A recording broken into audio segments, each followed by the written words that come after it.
It is Wednesday, 19 June 2024, and this is a regular board meeting of the Waterville Valley Select Board. I'm Rich Reed, the chair.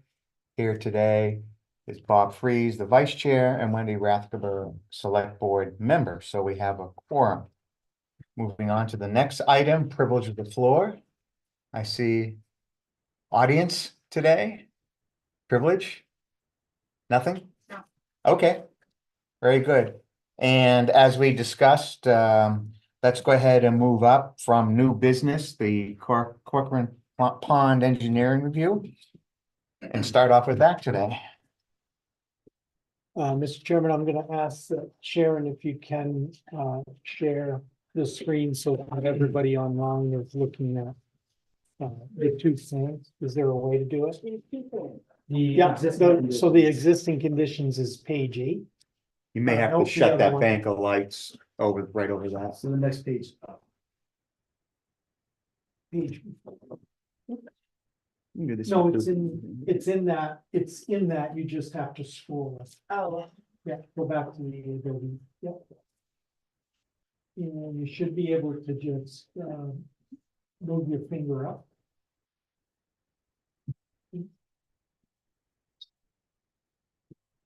On the track page. Nope. Page 8, is that? No, keep going down. Keep going down. Okay, yep, that's existing conditions. There you go. All right, so you could introduce yourself and take us along. Yeah, Andrew Peroni from Horizons Engineering, project manager for our preliminary study of dredging options for Corcoran Pond. This existing conditions survey here was done I can tell you, last fall, early fall. Oops, we lost the plan. Yes.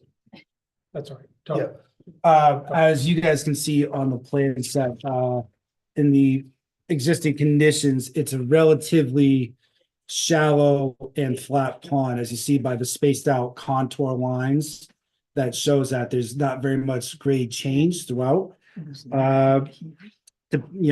Obviously, this was based on what the conditions were at the time we took the survey, but generally we found the deepest depth to be about 9 feet.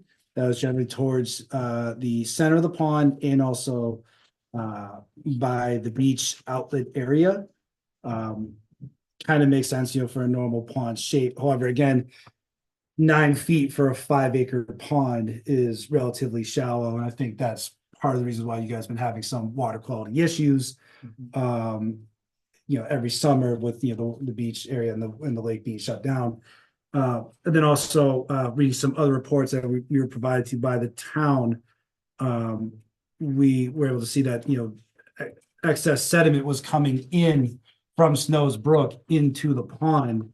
We know that during the original dredging project back in 2007, 2007-8, the initial intent of the project was to set up a kind of sediment trap at the inlet of the pond, or the inlet from Snow's Brook coming in. However, the state at the time, they wanted to see a little bit more of a separated out concepts to make it a little bit more of a natural thing. However, the argument now is that it's not actually working. What you see as the boulders are sticking out of the pond, that was the initial sediment trap that was intended. It's just this state required you to separate them out. We think that we should, pitch again to actually try to have them brought back together to actually create a sediment trap again, because what's being done and how it's operating now is not actually working. And that's why we're getting all of this sediment. right. Right, especially on the inlet to the north side. Yeah. This area here, Yeah. the normal flow of the water is like this. If you watch it during a storm, Okay. and that's why this has so much more sediment than out here in the middle. Hmm. But it's obviously filling in on both sides. Correct. So again, seeing this existing conditions survey, it, like I said, it's a pretty shallow pond, what you guys are working with here, especially for 5 acres. We looked into options on how, how can we improve water quality, went with a couple different considerations. Two of the biggest concerns we have are, one, the material in the sub base, what is actually holding back the water in the pond, which from old slow borings was glacial till, which is very tough, rugged material to work with. And the other concern we had is the dam. As far as we couldn't see any official records of as-builts. I know, I think it was Wright Pierce did some work on the outlet for the armoring of the sides of the outlet of the dam.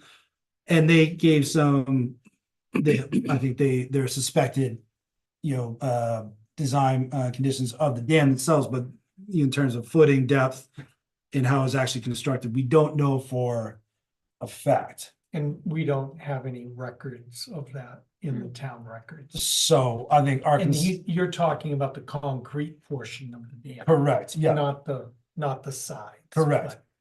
So we The don't actual know. concrete. The actual footing and the footing underneath And the it. footing underneath. Correct. We don't, so our concern would be, how deep could you go without impacting that? Well, when we did the 2007-8 project, we took every board out and lowered it as low.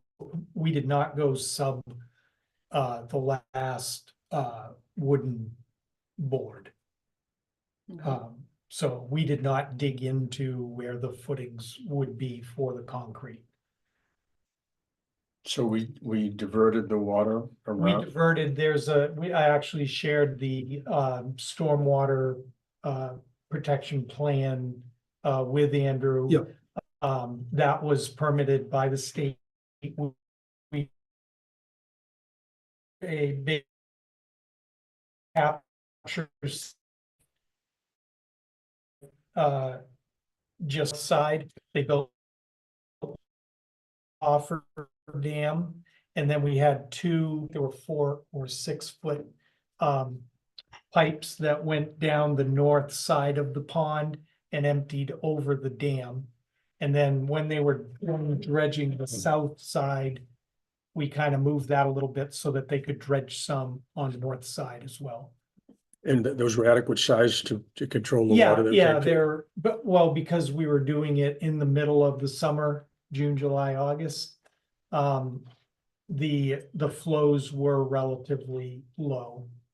This is the lowest precipitation period of So the do year. we rely on the same permit or do we have to go get? No, a we gotta permit? go get. We'd have to do, We'd have to do all all over that again. again. So, if you could switch to the, next plan set. So again, from a proposed standpoint, it's the glacial till. The material we're gonna be working with in the dam outlet as a kind of, limitations to what we can do. So from here, we're proposing to go from approximately 9-foot depth to about 19 feet deep. And 19 would be right in towards the center of the pond. As you see from the contours, they're a little bit more narrow together. That shows a little bit of a steeper pitch. I believe we're recommending a 5-to-1 slope from essentially from the edge down to the middle of the pond. We believe that'll help keep the structural integrity of the glacial till to keep the shape of the bowl for the pond itself. But we're not recommending to go quite as deep at the outlet of the dam. I can't see numbers in front of me, but we want to maintain some of that, what's kind of there now, just so we don't really get close to impacting the dam that much. So that's kind of our, like I said, one of our limitations for design. No, what was it? Sorry, what was the depth when we finished in 08? 21. And what was the depth before we started in 07? I don't recall, but it was probably 10 to 15. And we went down to 21. And where did that go? We drove over by the Gullah and then we trucked it. I don't know if it went to Holderness or where it went, but it was a local sand pit that they used as top dressing. But we had that drying station so that it was trucked out of here Dry. relatively dry. By the way, in the sixties, it was a gravel pit with a river going through it, and the pond didn't actually get made until, The 79. I'm gonna 70s or guess so. 78. Yeah, 78, 79. right. Tommy Day was telling me, I guess he actually worked some of the machinery to dig it. That's what he told me back in 2008. Along with deepening the pond, we also recommend putting in aerators. You can see those are the kind of black dots scattered throughout the pond. The intent is to help recirculate the water within the pond that allow for better oxygen dispersion and temperature management throughout, which our opinion would be that it would help maintain the water quality within the pond. So the deeper water body plus the aeration of the water will help maintain the water quality. So what does the aeration consist of? How's It, it's essentially a blower that it would pull in air from outside the pond and would pump in air, and they would diffuse air into the water. So are they on the bottom? Or, Yep. and so there's a pipe coming down from the top? It would be buried underground and run towards the side of the pond. It wouldn't be a pipe just run like just straight up and down in the water. It would actually Okay. be coming from the edges of the pond.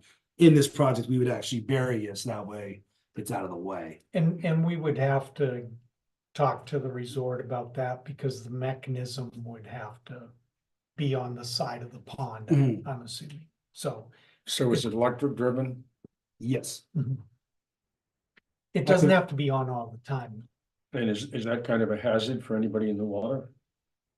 As far as I'm aware, no, I couldn't give you specifics on how they're actually built, but they're generally built with some sort of screen and protection, so no one's, individual digits could actually get impaled on anything like that. And again, this would be generally at the bottom of the pond. This wouldn't be right at the surface. So for the most part, they'd be about 19 feet down as opposed to right at the surface. So what happens when, if the pond starts to re-silt up again? Exactly. What happens to those units that are on the bottom of the pond?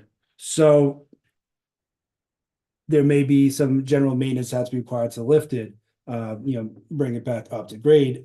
But our third recommendation for the pond would again to be build some sort of sediment trap at the inlet, taking the boulders essentially that are there in the pond and creating a sediment trap right at the beginning.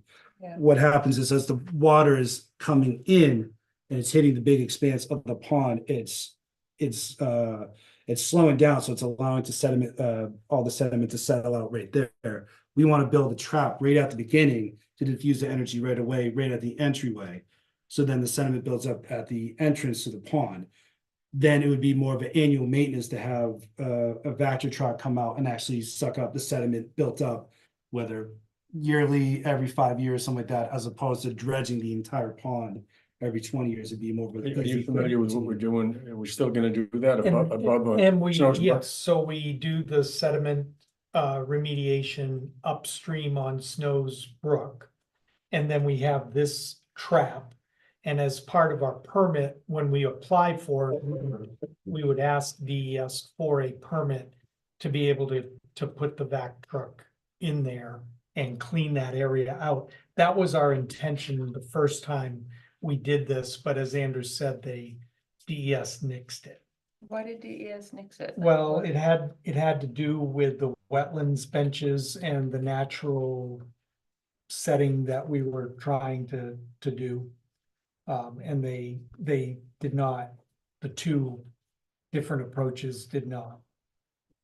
So we would not Work have the together. wetlands benches? So we're gonna, in this plan right now, the wetlands area over here where the wedding area is would be where the bench would be. Okay, We would remove the one that's on the north side of the pond and slope that straight down to the bottom. But again, we're gonna have to get this permitted by DS. This would be what we would propose to do. Correct. There's no saying that they will permit it this way. Mm. And again, we can have the conversation about the aerators. I think that the aerators, if we can put them in, They help with the water quality, but I think just increasing the depth, having this trap so that we don't have to go back in and dredge it so often, may give us the water quality that we need. And what if DES says, no, you can't do that with the boulders? Then what's, Then I don't wanna say we're- what's the point, but then what's the point? Like, then what else can we do to remediate, I guess? Well, the only thing we would have is the work that they're doing upstream on Snow's Brook, bringing less material actually into the pond, because without these boulders here, Yeah, like water, it slows down and the sedimentation happens. You can see it on the, Mhm. we would have another 10 years, 15 years. Who knows what the impact of the remediation project is gonna be. But we would be looking at another dredging scenario somewhere down the line. I think, in our case here, again, the state didn't allow the sediment trap the first time. And as we can kind of show that, the pond went nearly 40 some odd years without needing some sort of dredging, and now with Right. changes that have happened up on Snow's Brook, In half that time. it's been, Yeah, that's- we can show that, their concept didn't really do the trick that we needed it to do. So there may be some negotiations of, I think we recommended about 2 or so feet between the boulders. They may want 8, and we come back and say, let's try 4. So I think at some point we have a little bit of something on our side to say that it's not working right now. Mm. So in the estimates that we have, the aeration, is the aeration system in there, and is the piping that goes around to enrich the water, is that in the estimate? The aerations are the plumbing. I'd have to confirm that. I don't. The stormwater plan isn't in your construction estimate. No, I think he's referring to the plumbing for the air. The being aeration pumped into system, The aeration system. Okay. Yeah. That I have to double check. I believe it is, but I'll have to confirm. I can get back to you if you don't mind. and the pipe that goes around it. That Divert. stormwater protection plan is part of the construction. cost. Yeah, that was included, yes. And it would be basically, we would have to follow we would likely have to follow a similar procedure as to what you guys had to do back in 07, 08. How about the need for any drilling or blasting at the bottom of the pond? We did not consider that. We don't suspect that'll be necessary based on what we looked at for the soil borings from the past. I think that became more of a concern, the material. In the report, we considered 2 different options for dredging. Excuse me, we considered first floating hydraulic dredging, basically a barge on water that would go in, grind up and suck up the material and then pump it out. The benefit of that would be to not have to remove the water. And the stormwater plan is a lot less intensive. The permit level, is also less intensive. So there was some, if it was viable, that would be a beneficial option. However, from everything we reviewed and the companies we consulted with, it likely wouldn't be a very good option here. The material itself is very tough, and you would continuously have breakdowns of the equipment as it's constantly trying to dredge up the material. You would still need a landing spot for the material to either dewater or have to get loaded directly into the trucks. And then also, most of these companies or most of these systems, they can only suck up to a certain depth. I think roughly 10 to 12 feet or so. So this project would have to be done in roughly 2 phases.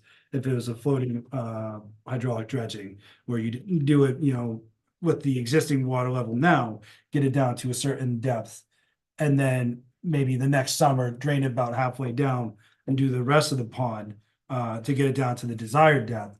And even then, they couldn't guarantee the shape that we're looking for. So plus from a cost standpoint, they're nearly double the cost of just the regular excavation. So that's where the glacial till really came into concern for us. I don't think blasting.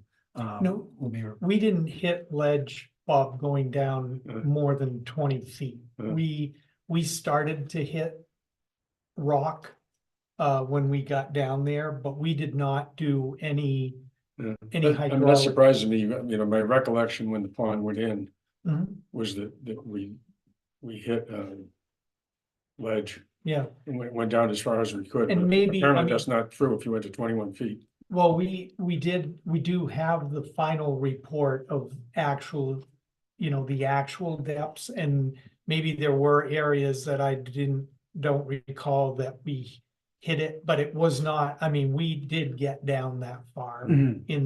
in spots. So we don't expect we'd have any drilling or blasting. Correct. At this time, we don't expect that, no.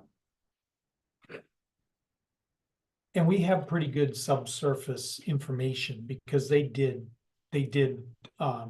actual borings in the material. So I think we have a good Yep. understanding of what's in there. And there's no real situation that would lead me to believe that conditions have changed, aside from material that's filled in on Yeah. top, On top, you so know, but the that should all subbase be itself removed. should not have changed at all. So what's the difference between the, on the, yeah, page 4 of the actual report. the wet loading versus the or dewatering would require dewatering next to the pond? Yeah, So we priced it a couple different ways, estimation pricing, whether you had a spot. We anticipated not having space within about a mile from the pond, so it still had to be trucked. Because from our understanding at the time we put this together, that even the field or the areas next to the pond would not actually be usable.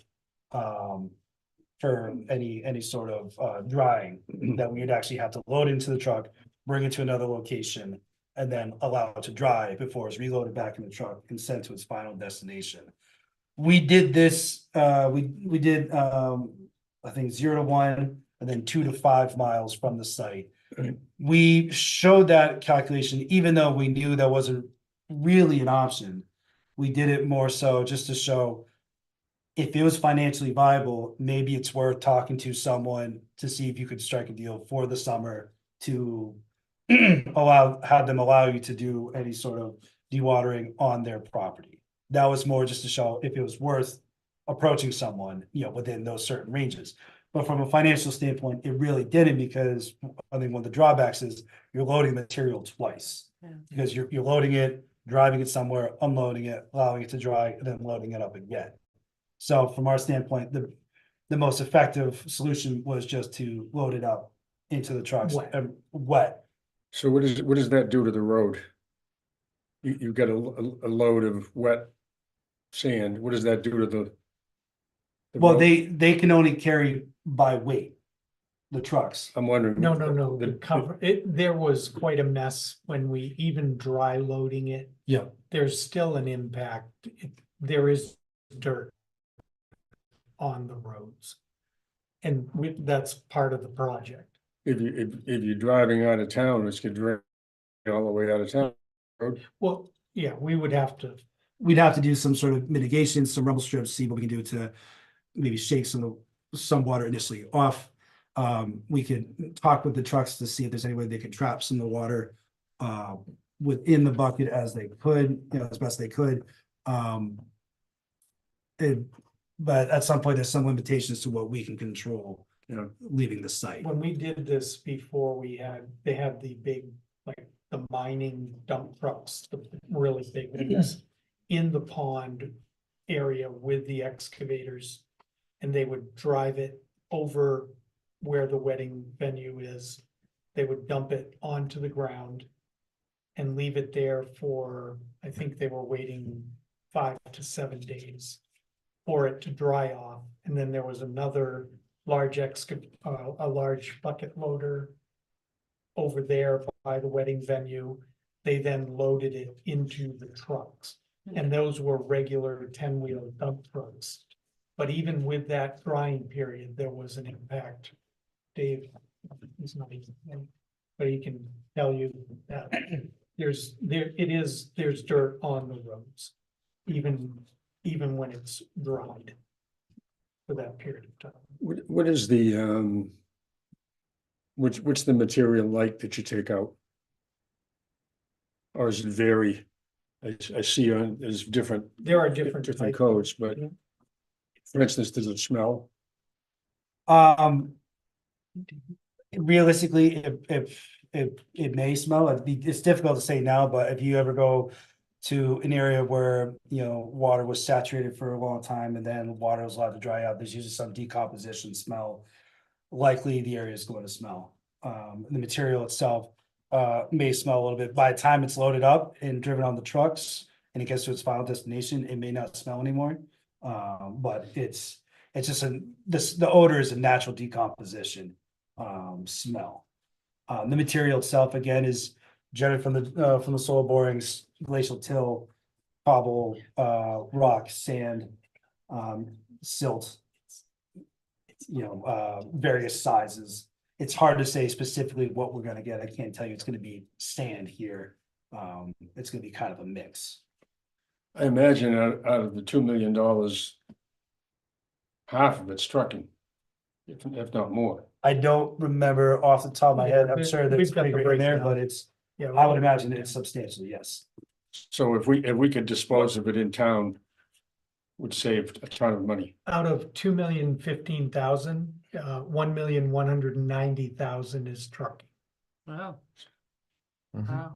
So you still have trucking. Well, that includes the disposal Correct. cost on site, wherever it goes. And it does include, I'm assuming, the loading of the Yep. trucks as well. So, you know, whether we disposed of it somewhere else in town, we're still gonna have that physical loading, unloading. Yeah, but you wouldn't have the time. No, you wouldn't have all the trucking, because it's gonna be 20 or 30 miles minimum Yeah. to get to a place to dispose of it. I think the question is the material, you have a place to store, I off the top of my head, I think 800-some thousand cubic yards, I think. it was. 66,150. 66, yeah, so you have the space to store that material on site. I mean, why wouldn't we look at the Britton land? Or as, I mean, I think we gotta be creative. I mean, I don't know if, Dylan, are we gonna use the lagoons in the future? We can't No, put it, but those will still be in service by the time this is done, unless it's, We might have to delay this. I mean, suppose if the lagoons were gonna go away. Yeah. Maybe this material could go into the existing lagoons. this depends on what the ultimate goal is for what those turn into, absolutely. You know, we're talking so much money. I think we gotta look for creative solutions. What would the difference be? I mean, I think we'd have We're to, talking a million in trucking, so. but let's that well, includes but that's everything, not, that right? includes everything. We'd need to get you Yeah. guys to look. I need a at breakdown of, If you didn't have to go out of town. that, If you didn't. I'm sure this, Right. the savings would be There's a big substantial. savings. There would be a I'm sure. savings, you still have to pay for the trucks to be there, Oh, to yeah. actually do the trucking. I so bet it's a $500,000 savings. I can look into it, that I can't answer off the top of my head for sure, but. I mean, it might accomplish a couple of things if we put it on the Britton land. Yeah. You get to the issue of covering the Britton land. Mhm. Another foot or two. Sure. We get, Yeah, we we're had talked talking about about a that. 13-acre site. Yeah. Of which some of it's would definitely, it's wet, I mean, it's shoreline protection and whatnot, but. We A still lot have of it, probably a lot of it eight, could be used. 7 or 8 acres Acres, of yeah. usable land where we could spread stuff, maybe. Yeah. But yeah, we can look at that. Do we have comments? Is it appropriate to repurpose it for the roads for the winter instead of using or sand or salt? No, it's not the same material. It's more like loam, rather than sand. Okay. And there's a lot of biological material in it, leaves and that sort of stuff. So it's not clean. I don't think it, And let me ask you about the time period. We talked, June through September sometime, and then final dosing into October in 2025. I think June through September, I believe from the timeline for the excavation, and then from then into Refill. October was the refilling Right. of the pond. Yeah. Yeah, So we're talking 83 days. correct. Why don't we start after Labor Day and get it done by Christmas? I think the biggest constraint we had there, from my understanding, is that the pond had to be maintained at a certain level to allow for the ski resort to use we for have, snow we have an making. easement with this resort that Right, they but- use it. But for it's also water. in the resort's interest that we Yeah. don't Oh, yeah, close no. the pond for Yeah, yeah, summer. no, Yeah, I get it, I exactly. get it, but we would have to get them to, And then the pond, if we finished early December, then the pond could start to refill up then. And I don't know, we would. I'd like to know how much water they actually used out of the pond last year. Right. Yeah, I don't know. I think maybe, look, several years back, I think last winter was kind of an outlier in terms of temperature, but I think you bring up a good point. The other issue I think would be from construction during the fall is actually, you have higher precipitation Yeah, during the fall than you do during the summer. So we'd have a lot more water that we have to fight, while we're actually dredging out the pond, as opposed to doing it during weather like this, where it's dry and sunny, and we can deal with it as under more ideal conditions to get the project done. So that we'll was, have to do a cost analysis of the stormwater plan and Yeah. what we would have to do with that in the fall because of the increased precipitation. Right, but the overall impact Oh, would be nice to, I know, That's you know. what the, you know, that's yeah. what the impact, Yeah. we had an entire lost summer last time, and exactly. it's difficult, and I understand that. Mm. Yep, and we can look at how that works and what the state will permit. Mm. They Yeah. made us do it in the summer last time. They would not budge off of that. They gave us a window. You have to do it during low flow. Hmm. That was a requirement. So, I mean, we can ask them definitely, and we have good reasons to Yeah, do it at a different time. Hmm.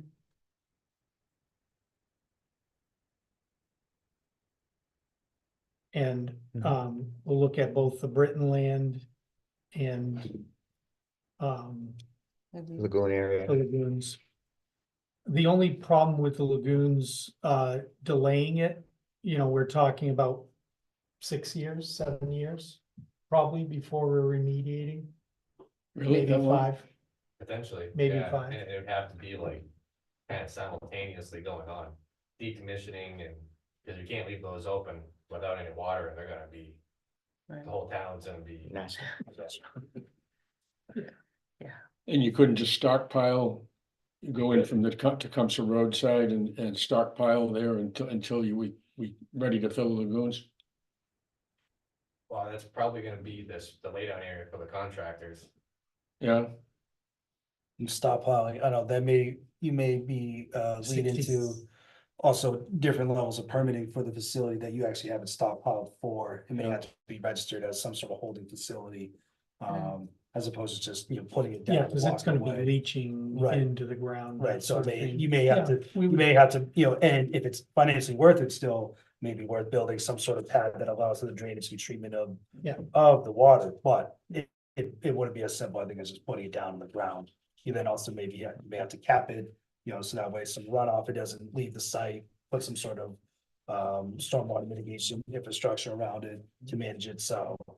Stockpiling could be an option, but there would be other.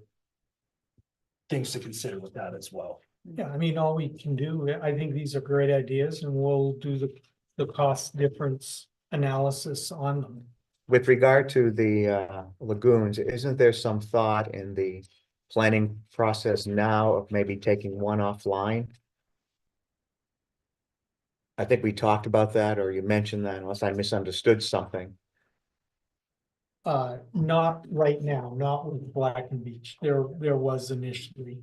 Okay, the reason I ask is that I was thinking that would potentially show the time frame where that could be done sooner rather than Mhm. later when we decommission too. Okay. We'll, we'll continue. Yeah, I to just talk thought there was a about it. discussion about that with B and V. I misunderstood. Mention is that either way, even with those two lagoons, Mhm. both of them combined are roughly 2 acres. Right, so. Even with all the material that we're gonna put Mhm. together, we're still gonna have leftover material that's gonna come out that we have nowhere to store. Gotta still put somewhere, That's okay. correct. Yeah, right.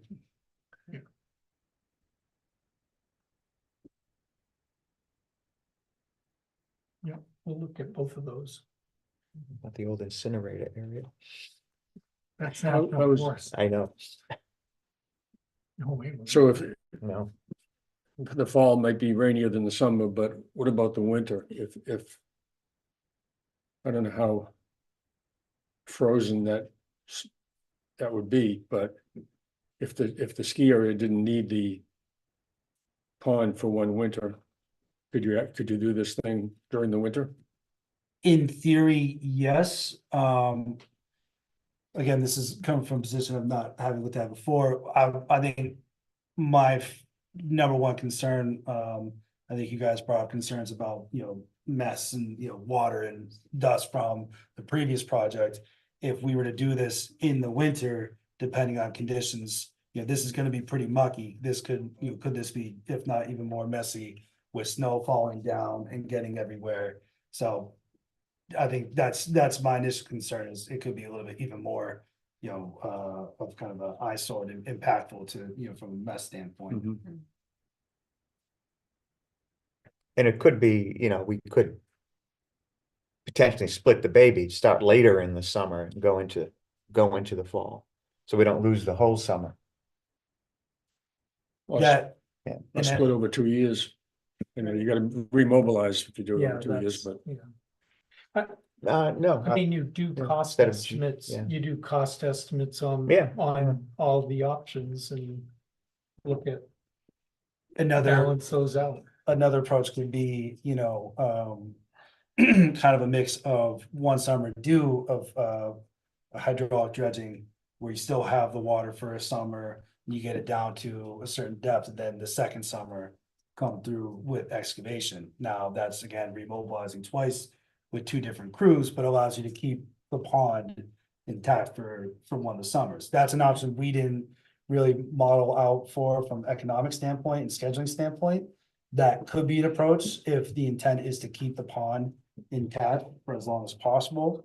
But in terms of really getting to the depth we're looking to do, you're not going to be able to get to it without dropping the level of the pond. Whether it's all the way for actual excavation and getting it done in one shot, or it's, over a couple different periods, and the project taking multiple summers to do. But the pond is not usable when you have the Correct. floating dredge in Anyway. it Right. doing the hydraulic, so it Right. is a loss. I think that- some It's a of the loss. way. Optically, the resort may like it only because, from Yeah, a the photo water's standpoint, still there, it's but you've there. got this You huge can't piece of use it. equipment in it and everything is muck, so. Correct, yeah. It doesn't really Right. bias anything from a recreational standpoint. would you anticipate the aerators, if there's just one entrance to the pond and then all the other, the aerators feed off that versus multiple pipes going out of the pond? That's how I would anticipate it being designed, yes. So there only have to be one that goes up to Some kind of cabinet. Yeah, a pump or and whatever I it think, from my, compressor or whatever. right, compressor, it'd be like a compressor shed. Yeah, And from my understanding with some of the consultants we worked with, it doesn't have to be right at the pond's edge. It can be offset, however many feet, because from a power and pressure offset standpoint, you're not losing that much pressure the further out you go from it. So it doesn't have to take up prime real estate right next to the pond. But I think, yes, how we would want to design it would be one network of, maybe we could Pipes use with one the inlet. mountains pump house. It's right Yeah, there. It's yeah, already there. Or build something right beside it. Attached so that to it, it's yeah. one, yeah. that'd be the most likely. Sure. I mean, they got, Sure, we got they got 100 power there, they got, 100 different ways to do it. Are, you feel pretty confident that this isn't too steep of a grade and too deep of a depth for this body of water? I mean, have you worked, I guess, I don't know a lot of ponds this small, and so given your history with different sized bodies of water, is this what you've seen work in the past? I think I'm fairly confident with this slope, and we've seen it work with ponds like this in the past. We've worked on a couple other projects of similar nature and similar sub-base material where we've gone with this type of slope. We've gone with some steeper that we knew for a fact how everything was actually shaped. We actually, worked on the actual building of the pond from the start, some man-made ponds. But I think from where we approached, we actually tried to give it a little bit more of a gradual slope. Then I think our initial concept was a little steeper, but our team took a step back and said, I think for a safety factor standpoint, let's reduce our slope a bit. I think the material itself can hold it. Like I said, it's pretty firm sub-base material, the glacial till, so it should be able to maintain the 5-to-1 slope throughout. From a depth standpoint, it can handle the height of the water pressure above it too. So we feel confident this would be safe enough to handle. And this is very close to the prime habitat depth that we wanted Mm, in there initially, right? We're within a couple of feet right. of where we were, so I think that it would be good to get it that deep again. Mm. how many million gallons will be in this? If we do as proposed, Off the top of my head, I don't Goes know. I to know it's in the report. 18. Yeah, it's in. I mean, that's a 18. selling point to the resort. Oh, yeah, no, I think they go They, from they 8 need million. water capacity. Yep. And Yep, that is a major thing. It goes from 8 million to 18 million, I think. So it It's- doubles, Yeah. which would make sense if we're going from Yeah, 9 feet. we go to from- 19 feet. Yep, Yeah, 18.1 million gallons right now Yeah.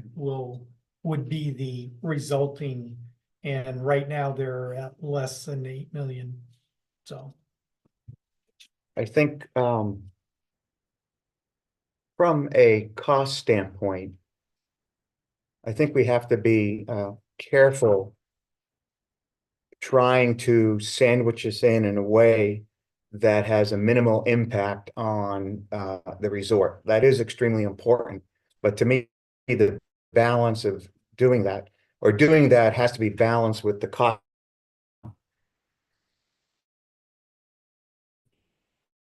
responsible to the taxpayers. So if it's is about trying to be creative in order to limit, or let me say, not limit, but to make sure that the cost to the surrounding businesses is as low as possible. But the taxpayer has to come into this equation. Am I making sense? What I'm Yeah, trying to an say? extent. It's just, like. How much more are we willing to spend to limit the Right. loss that will be experienced by the businesses Right. while this is going on? well, And I think the question of offsetting the time is an important one. Mhm. Like I heard this morning that there are 6 weddings booked for 2025. Mhm. And that's gonna just keep increasing as we have these. Well, discussions. Well, we're not gonna do you think we're gonna do this in 25 at this point? I don't, So there could be planning done yeah, there can to be mitigate, planning to done. mitigate some of Again, that. That's the the point I'm idea- trying to make. Yeah, Let's, yeah, let's have Yeah. the dog wag the tail here, I guess is yeah. what I'm trying to No, say I hear you. in not a very good way. Sorry, Yeah. I'm still thinking through it. yeah, well, I'm not sure that anything that's been suggested adds to the cost to the taxpayer. In fact, the opposite. Good. No, I'm just raising a point. I wonder is what I'm saying. I mean, also, given the construction plans of the of Terrell. And that's the Yeah, next. well, that's thing the other about big- it, and the next conversation. The They other might like us to do it complicating sooner factor. rather than later, like Mhm. 25 rather than 26. Mhm. Yeah, They it is another complicating, I mean, it's not gonna Factor. be very appealing to have a new hotel with the dredging going on next to it. Right.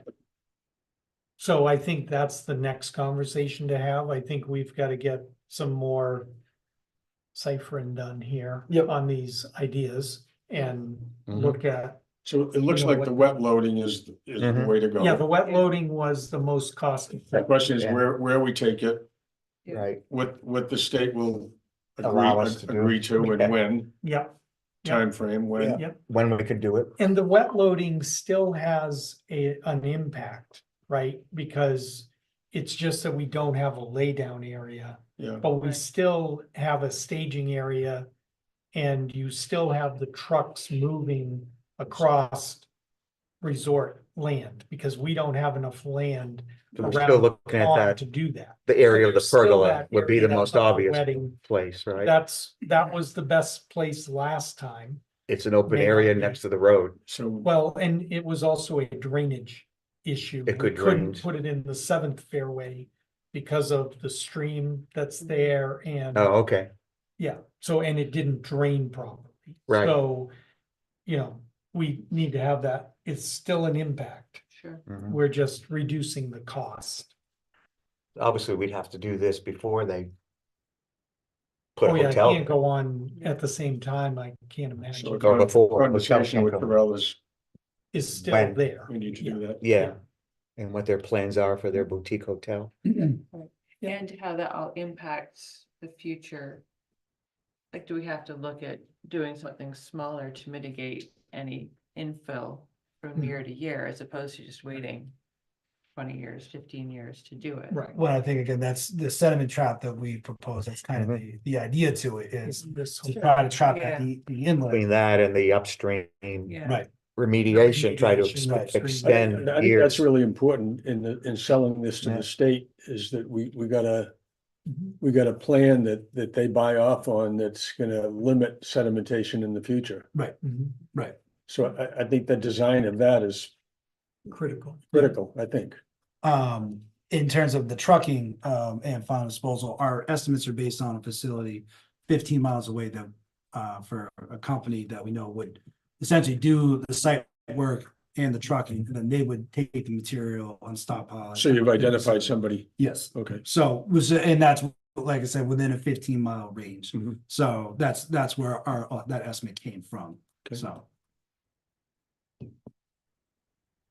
I think this is good information, we've got Mhm. some work to do to get some additional answers. But I think we made Yeah. one basic decision, Yeah. right, to go with the The wet loading. loading option, option 3, There's was it? gonna be a lot of cleanup on it, probably Anyway, every And day or and every the other. contractor, last time, the contractor cleaned up before each weekend Yeah. or any shutdown periods, and so we can work that into the specs for the. Yep. Yeah. The I mean, bidding that's documents. another reason to do it in the, between October 1st and Mhm. Christmas, if you, Yeah. because there's not many people here, Right.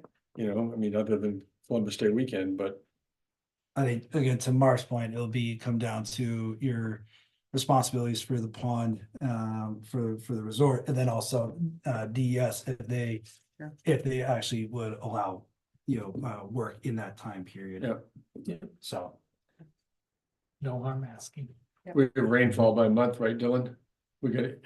We got, Oh, yeah. We Yeah, got this- good We have, history. we have We got historical years, data years and years of data. that we can show. Depending on what it says. Yeah, and Dylan and I can approach the subject with Black and Beach.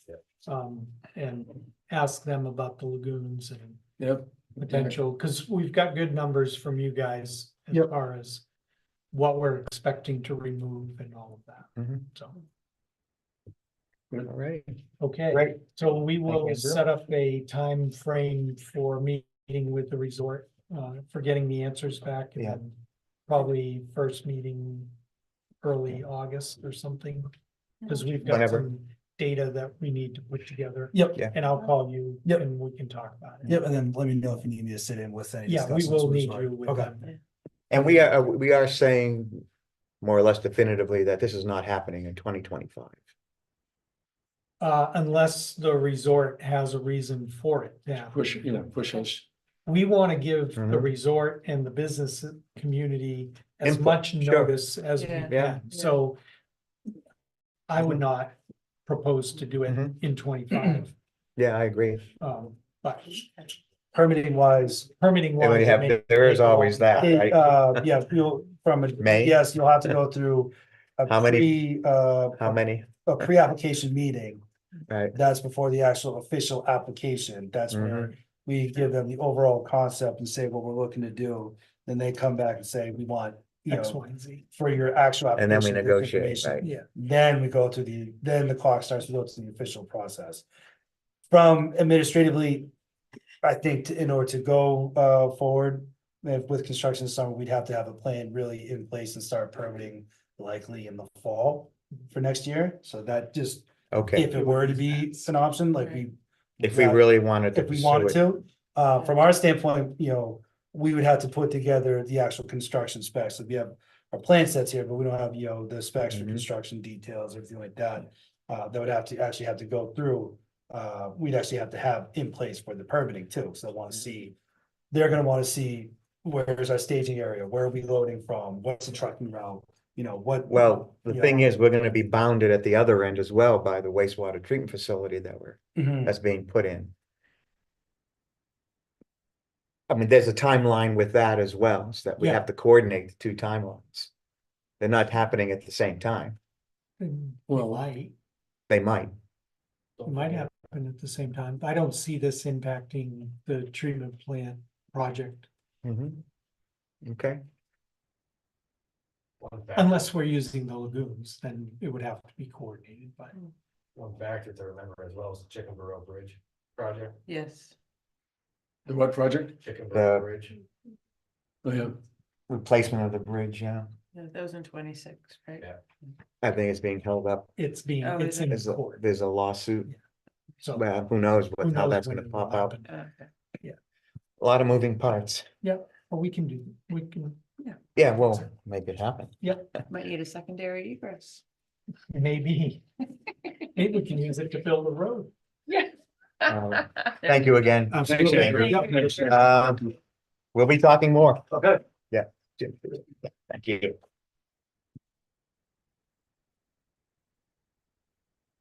Okay. Shall we proceed to the approval of the minutes from 17 April and 15 May of 2024? I'm glad you guys are so precise because it allows me to float. It's okay. I have one thing, that, one of the changes that I asked, Sharon to make, was on the, let me make sure I have that right. Was line 66, I think, of the 15 May minutes. It Okay. still says boat shed. We did not put a boat shed. Okay, Yeah, we put a storage shed or. Yeah. Yeah. I think she just missed that because I did have a number of changes, okay. but otherwise I was fine with the two sets as amended.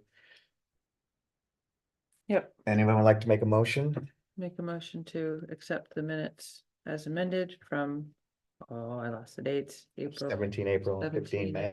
May 15. Second. All in favor? Right. Aye. All right. Our newfangled financial report, Hmm. which is still isn't simple. No, it isn't. Get to it here. Could I start with just a basic question? So am I understanding correctly when we look at the revenue portion of this? Mhm. That, for example, let's look at the motor vehicle revenue. Yep. So we had budgeted 190,000 as our Mhm. best guess of the revenue that would come in. And the balance of 90, call it 95,000. Yep. That is actually what? The 50.03%. Oh, But So then- we are 50.03 collected.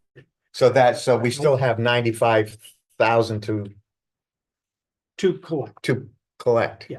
Right. Am I reading that no. correct? Oh, it's the other way It's around. we have, It's It's, it's 50% of what we have collected. So we have about 90. yeah, but I'm trying, No, The okay. last column is what's remaining, 49.97. Yeah, there's 49.97% remaining to be collected. I. Okay, So maybe pick one that's not 50-50. What's the one yeah, above that's, it? look at something that's not, Look- Okay, look go at down mine. to. go to the permitting- next one, building permitting revenue. Permitting and licensing. So 30,000, what's the 24.5? We I have kinda lost it. collected 24.5 against the 30,000. Is that correct? Yes. Thank you. Then what's the 8% of budget used, 18.5? And percent of what's budget remaining, remaining. 81.85. Yeah, That's that's what's what's left. backward. It seems, you have to, Seems- you have to do the math and yet, Yeah. it's flipped, isn't it? Yes. Yeah. Yes. How would you like to see it? Well, no, I'm just trying to understand It's, it. we're talking revenue instead of expense. Expense, but an expense, it's So- it's straight, That's right? right. It's the opposite on the revenue side. Correct.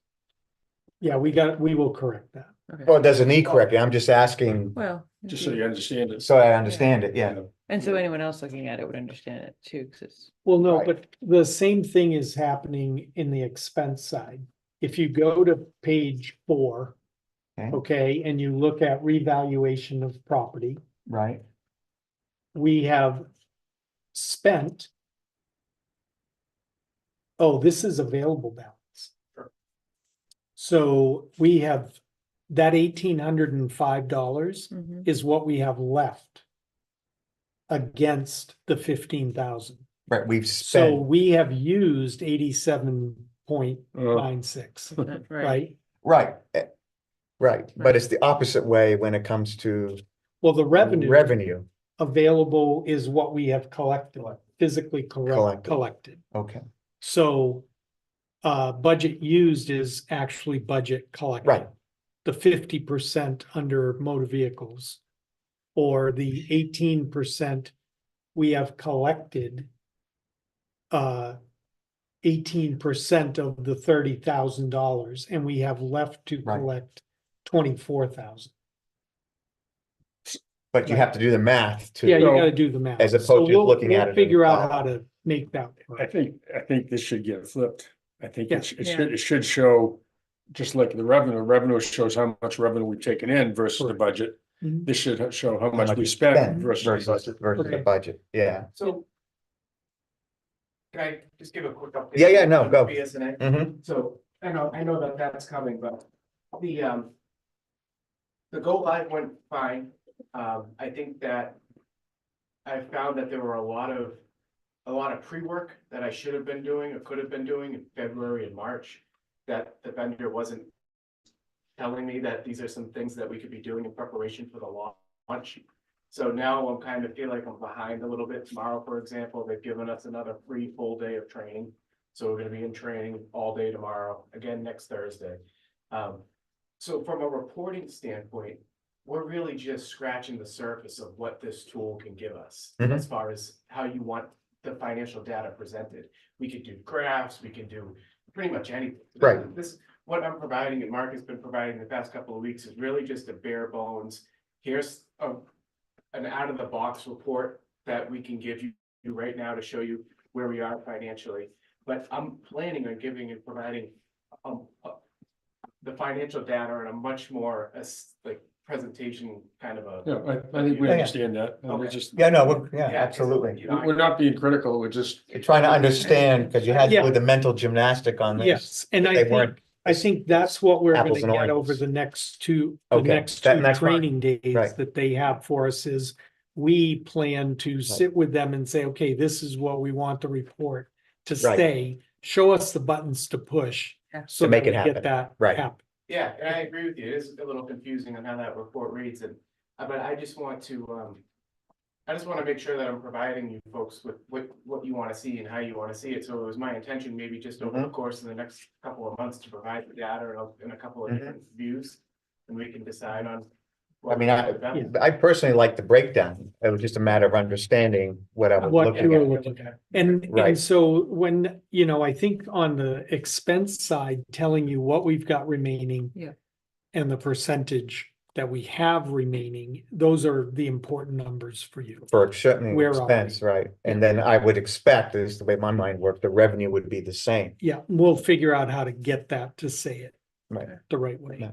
Okay, So as far as the numbers themselves. is anybody- numbers, there is any- nothing that we're any tracking unless you question? saw No. something. Or that- any other questions on the format that struck you guys? Nope. What you see on the, we brought up the motor vehicle line, Rich. Yeah, And what you're seeing there is a little underrepresented because we do have, we're working with import files now. And we're just trying to finalize how those import files work. So we're taking an import file from our motor vehicle system and importing it into BSNA. And it's a little glitchy, so that's underreported, but I wanted to highlight the fact that year to date, right now, we've collected $109,000, so about almost $110,000 worth of motor vehicle revenue, which equates to what our full year in 2017 mhm, collections were. Hmm. So that's taking off where, sure. we're projected to, be $220,000 of motor vehicle revenue this year, which is 20,000 more than what we collected last year. So I think, the combination of, and Sharon can attest to this, but the combination of the higher prices of vehicles going on right now, and frankly, the volume is Yeah. pretty high too, transactions that. Or residents, Yeah, Mhm. okay. but that's really all I had from a financial standpoint. Okay, anything else? So we had new report format, which we just discussed. We talked about the numbers. Nobody any questions? An update, any further update you want to make on the BSNA transition? Just what I told you. Okay. before, the system's very powerful. There's a lot that we can do, a lot of customizations to it. I'm very happy we were sold exactly what we have. So there was no Good. smoke and mirrors. It's a lot. And I wish that I was doing a lot in the winter months. I was being told that we could be doing a lot more prep work than we actually did. Well, we'll just continue to modify as we go along. And that's it. Yeah. All righty, if there's nothing else on financial report, shall we move to department head updates? Dylan, would you like to start us off today? Not much really to update. My crew finished flushing hydrants. There's a few that need some work, 3 overall out of 97, so not bad. They started working on those as of today. These are replacements or, No, just wear items essentially that okay, over time they. valves wear out. Yeah, seats, valve seats, Yeah. think rubber gaskets, things of that nature. That just over time wear out and just need to be replaced. All in all, not really anything major to update on my end. Did you want to go into? Drinking water and, Do you want to move ahead? We had Sewer. that down, No. Reuse. oh, Water, sewer MSW use. collections, water sewer. Yeah. Yeah, go ahead. Yeah, Yeah. do it. So, I mean, if you guys have it in your packet, as you can see, that's surprisingly, year to date, we're up from 22 and 23 for water. This is sorry, through May, right? wastewater. Well, yeah, right, through the end of May. Through the end of May. through the end of May. No, that's okay. And the thing that is somewhat, You're looking at surprising- wastewater, I'm sorry. Yes, Okay. water numbers are down from, really the only outlier, for water was 2022. That was the year that we were recovering from a drought Mhm. and we released the water ban. And that was when people kind of went crazy with irrigation. So I feel like that's an outlier. If years past, it was more in line with the 14, 15 million, year. As opposed to the 17. Yes, yeah. But again, the wastewater numbers, one thing that I want to make sure that, again, we keep in the back of our mind, this is going back to the last meeting as well, there was discussion about irrigation. Don't forget last summer's rainfall. was totally out of the norm. Mhm. You know, it's just between June and July, we received over 18 inches, Mhm. close to 19 inches of rain. So that's not, you know, that's not the norm by any stretch. So if we do have a dry summer, we're gonna have to have a discussion again about what does the board want to implement. Remember, a few years back, we did implement the language in, so that way the board has the capability to establish, put into effect, and take out of effect a water ban. as Right, they- and we have several levels Yes, we can choose from. absolutely.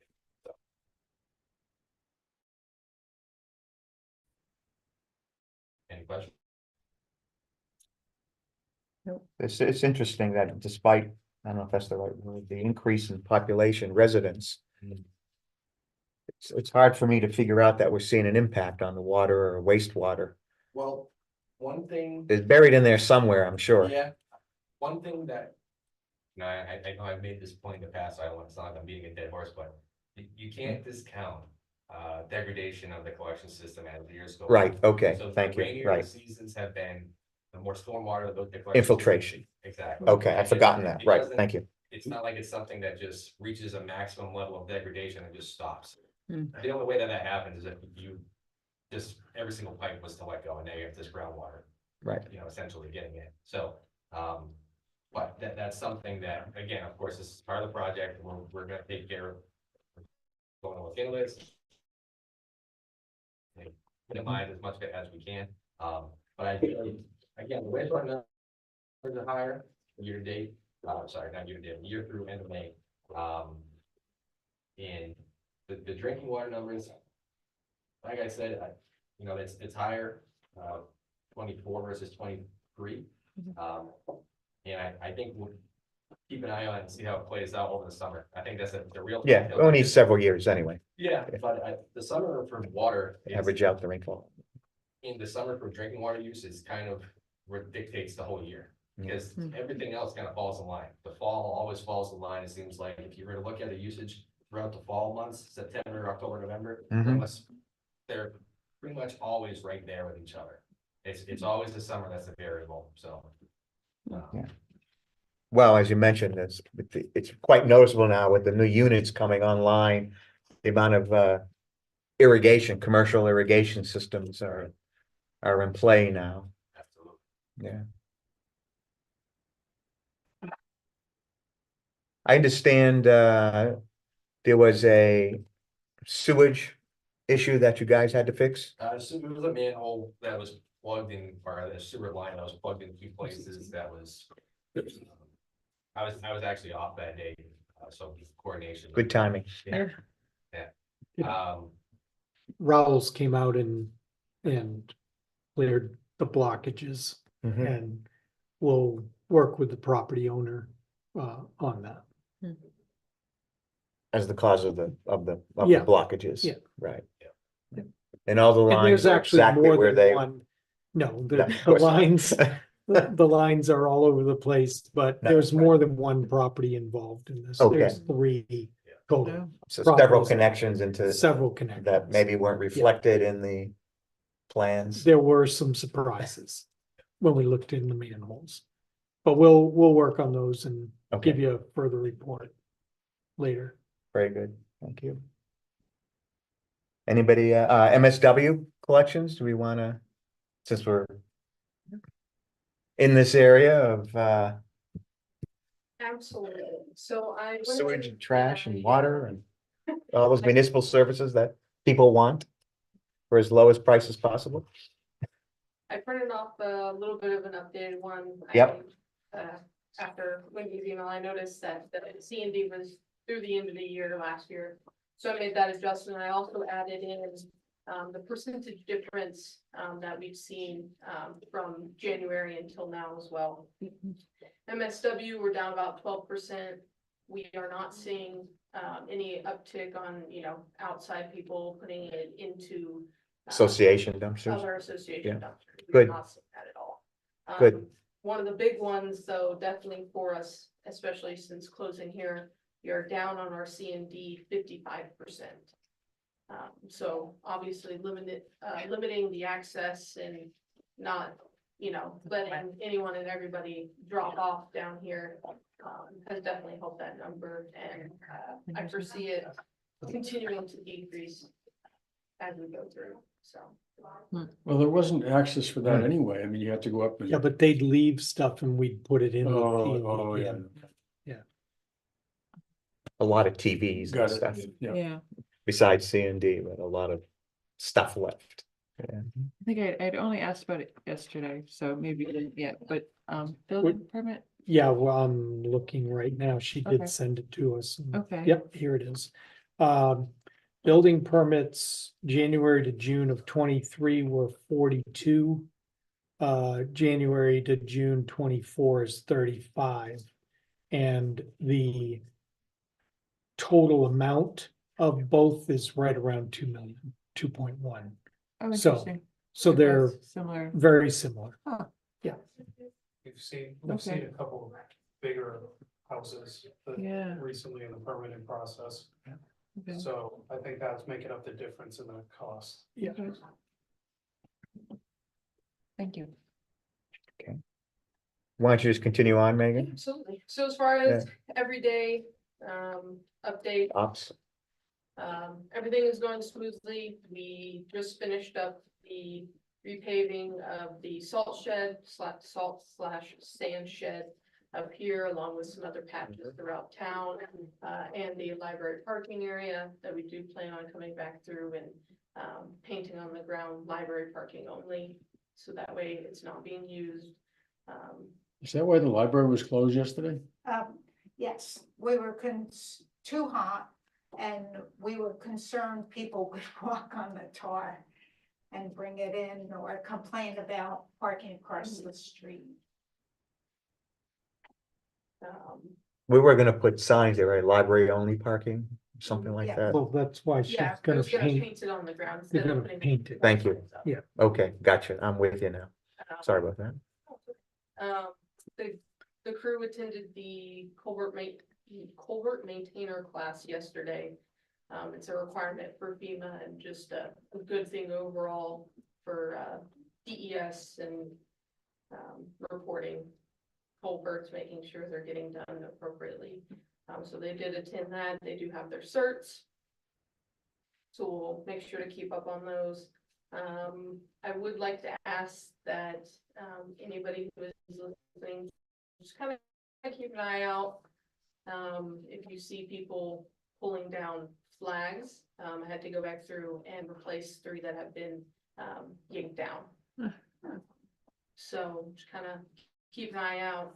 Flags aren't, the easiest to come by sometimes and get in a timely manner, especially right now with it being close to 4th of July.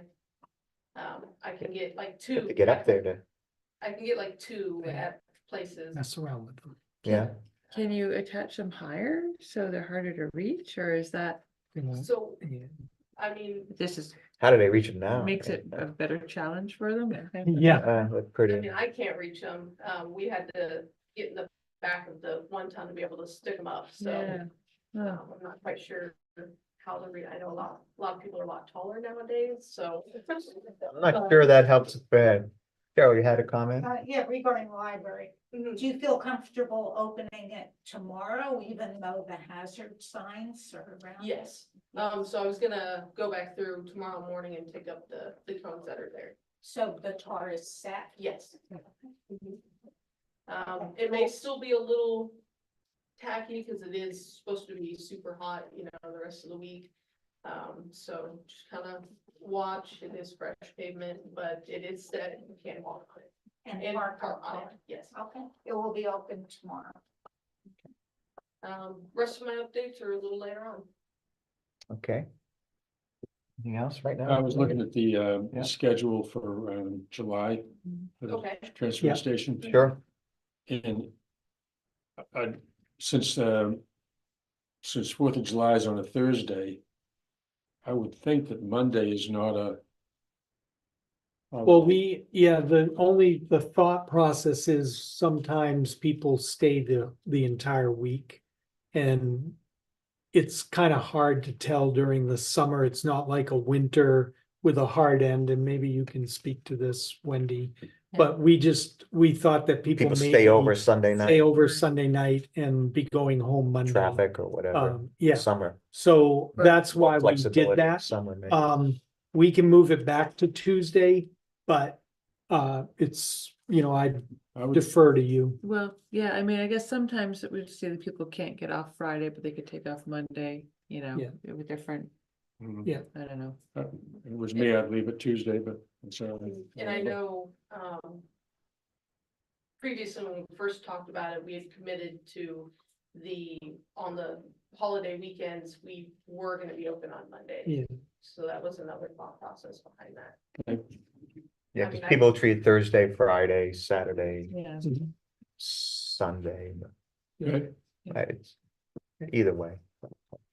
Feel better with Monday, I'm okay with. Yeah, I think so. It's only a 2-day spread anyway to Right. that point. Okey doke. Anything further on administrative services, Yeah, other than the financial report? yeah, no, BSNA has been fine. We had our first successful payroll cycle run out of BSNA, which was a success. You folks might have received an email that just indicated that you have access to an employee self-service portal. Yeah. And that's really because you do receive stipend Yep. once a year. So at that point in time, if you want to view your one pay stub for the year, feel free to give me a call and I can show you how to do that in BSNA. But Yeah, I think it's better if we just don't Yeah. monkey at all with it. Exactly. We can always just pick up the phone and call. But the department heads have been great catching on. It's been a little bit of a change for them because prior to this system, when an invoice came in, they would physically code the invoice on the invoice, write what GL it goes to. Now, rather than them seeing the physical copies of the invoice, they're seeing an alert in BSNA to let them know that an invoice is in the system, waiting for them to code electronically. And I think that they've all Wow. gone on really well. Mark had a little hiccup with approving time cards this week, but. Nothing big. Nothing big, they just aren't getting paid. They don't know that yet, Oh. now they do. Let you know Friday. Yeah. Yeah. He was busy doing his lawn. Yeah. Right. Yeah, I wish.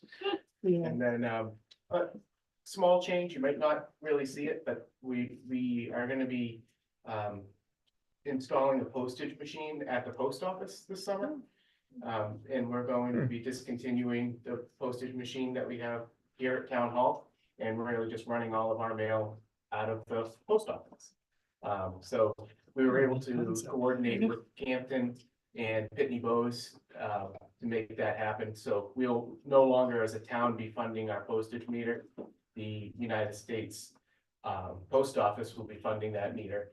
And we will be providing the CPU with either a credit card payment or stamped mail that leaves Town Hall.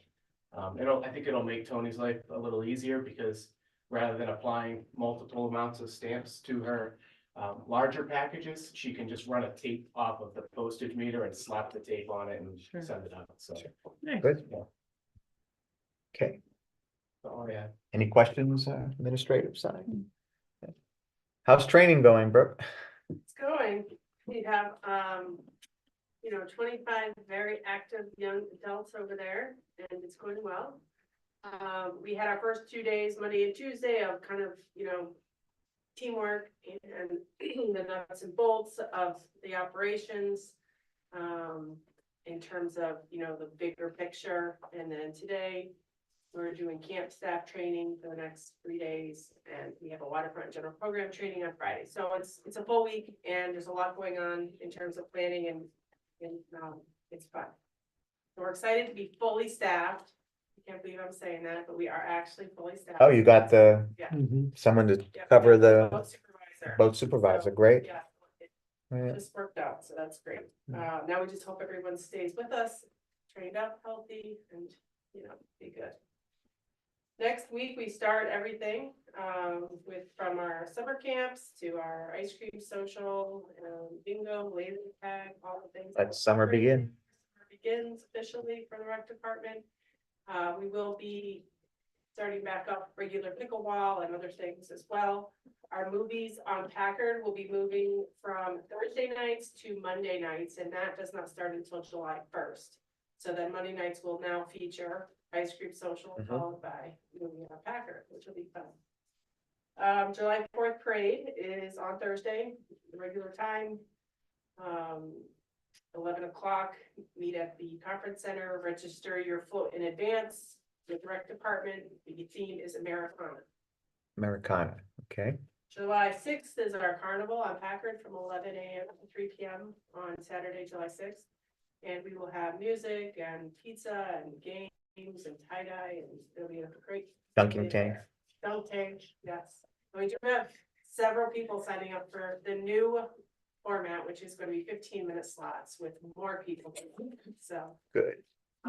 there's a few of us in the room that are going to be done, so if anyone else is interested in Oh, joining, darn, might be. just go ahead and give me a call. Yeah, I haven't seen too many of the young cohort signing up for that. It seems to be more of the senior side involved for some reason.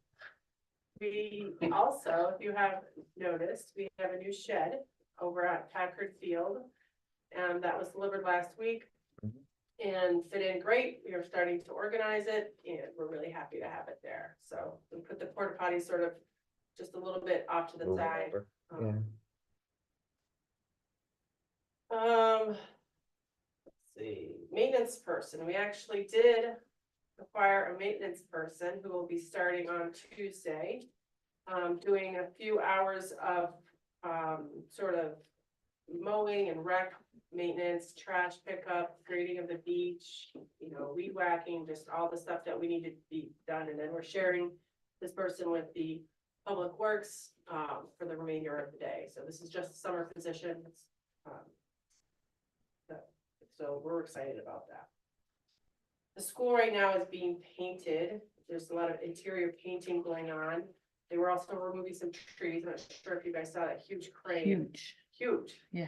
And so that's kind of going on in the midst of training. And they also, I don't know if Dave and Jim reported this or will be reporting this, but the fire alarm is not working right now. They are putting in a new system, which is going to be amazing, but in the meantime, it's not working.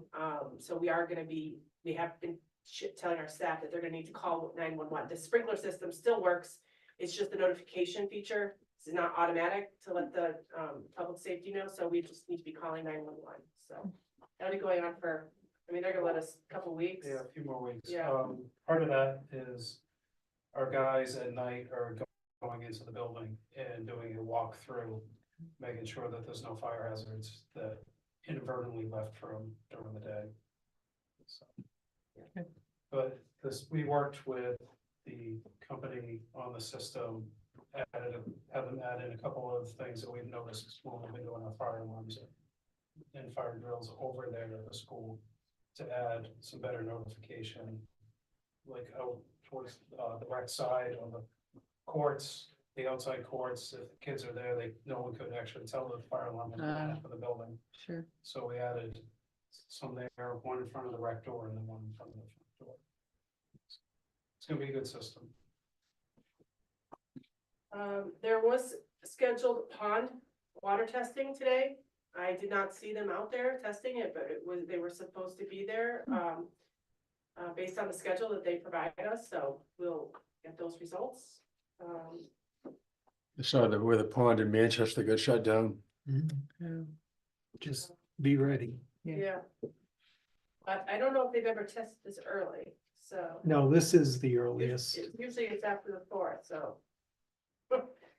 And then finally, there's a bridge, from the pathway from the beach up to Packard Field, with some damage to that bridge.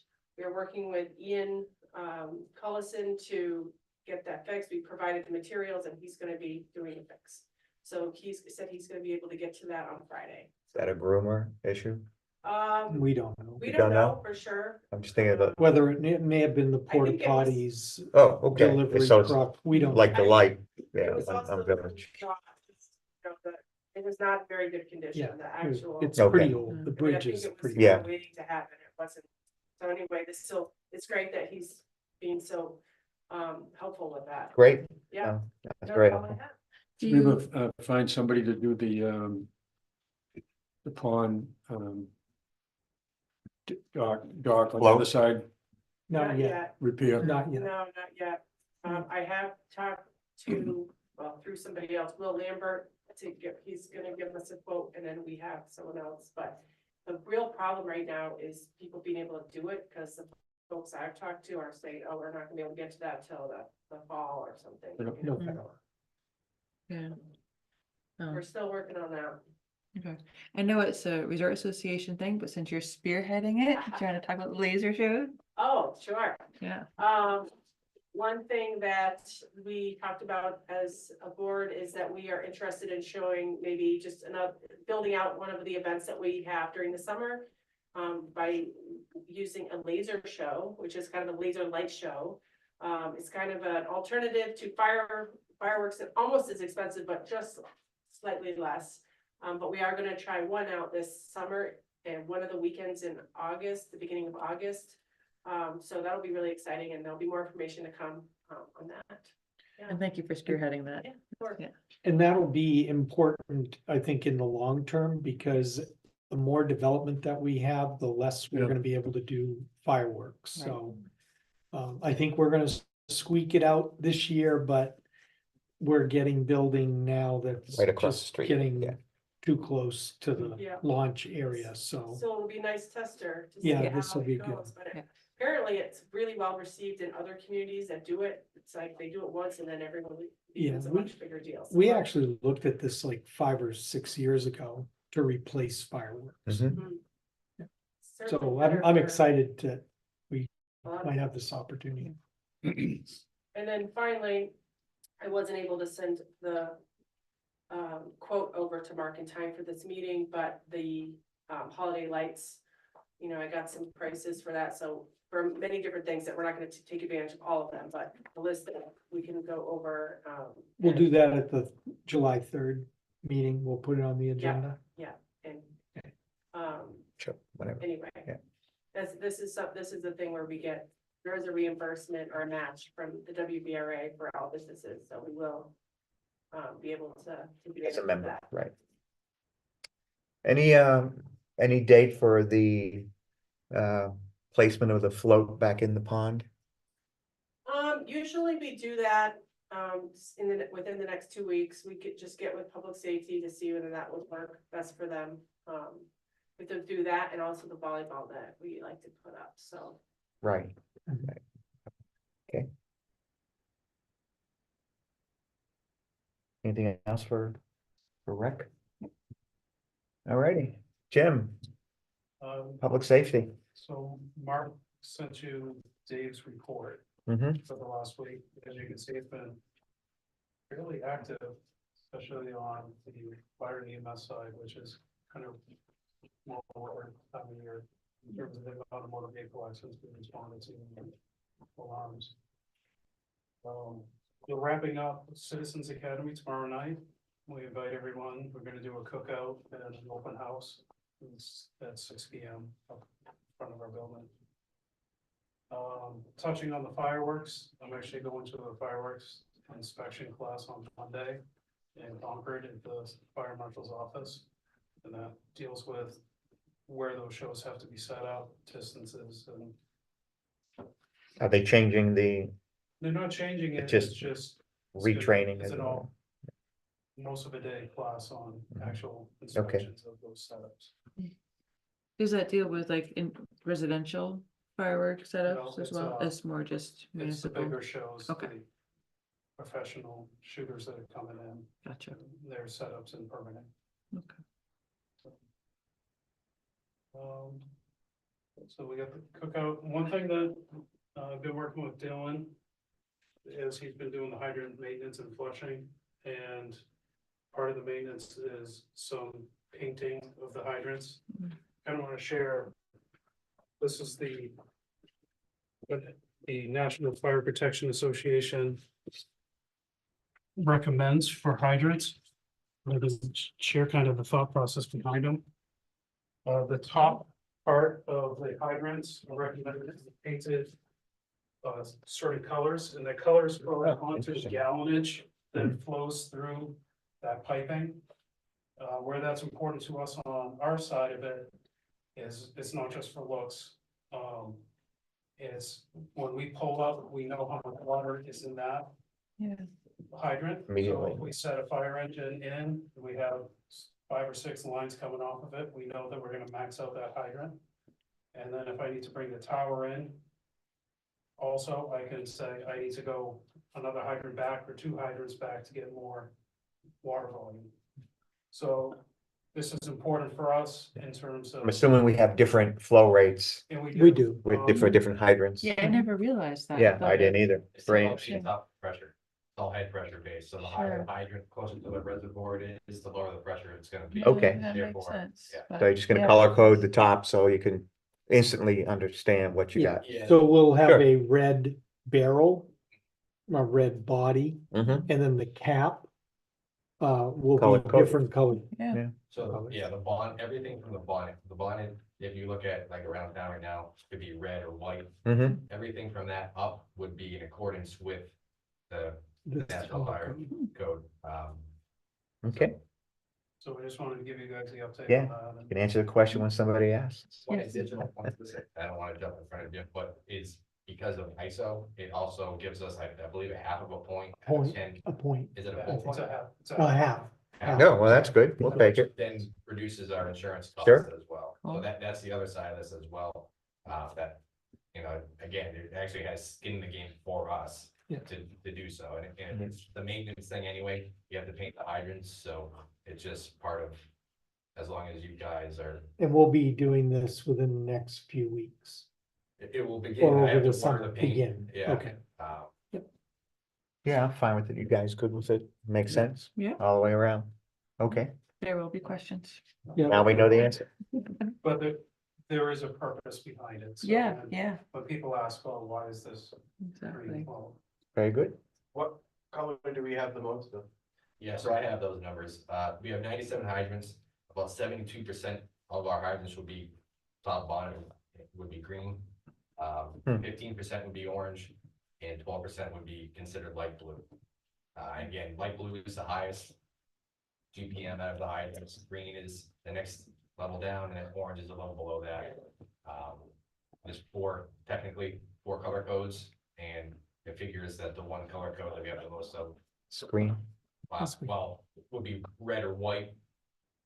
That's what we have most of it Right now, currently, right, is the lowest, and we have none of those. right. So we're gonna, so get a lot of green paint you gotta buy is what I'm Yes. hearing. Yeah, Okay. Which is good, right? I mean, I think you want the higher. Mhm. yeah. Anyway, right. Okay, The other bigger thing in Dave's update is for years, Spear has been supplying on a one-to-one basis medical supplies for the ambulance.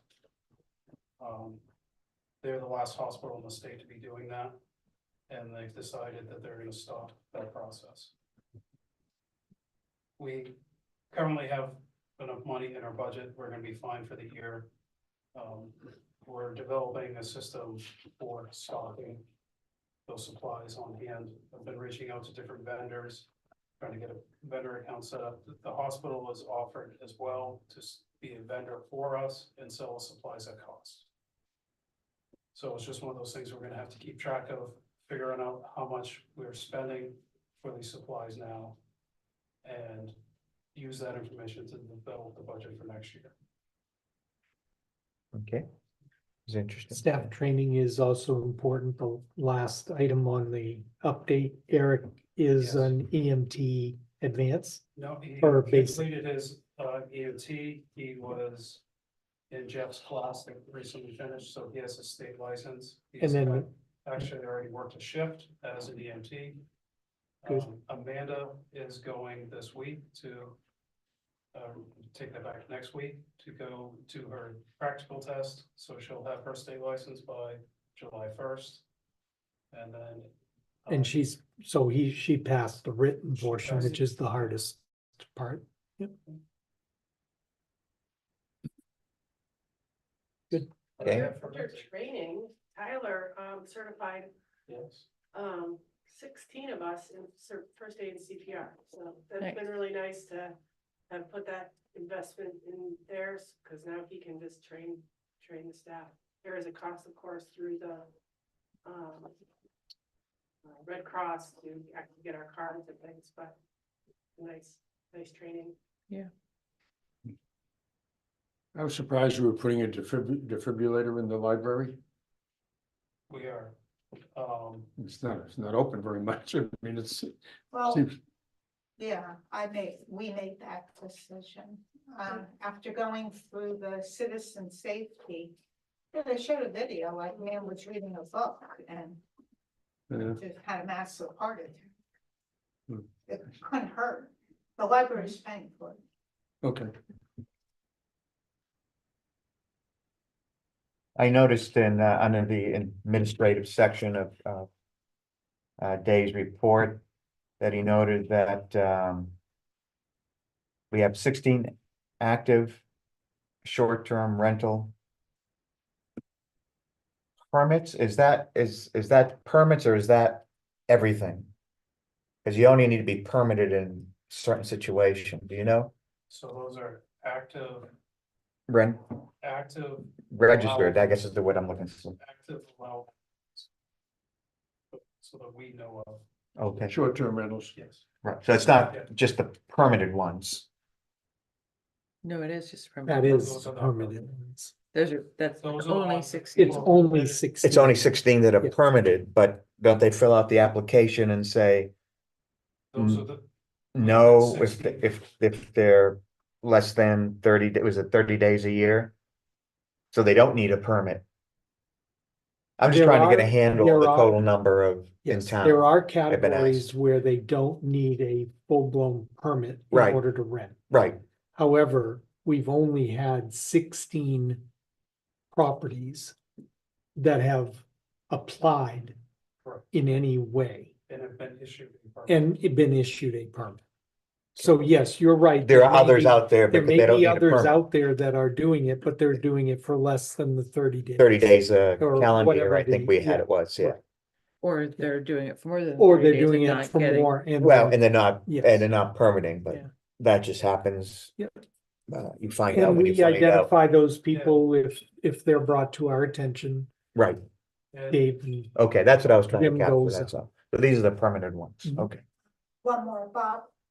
There's 19 volunteers at the library and everyone will be trained on how to use the AED. Good. So whenever the library's open, there'll be someone that knows how to use the machine.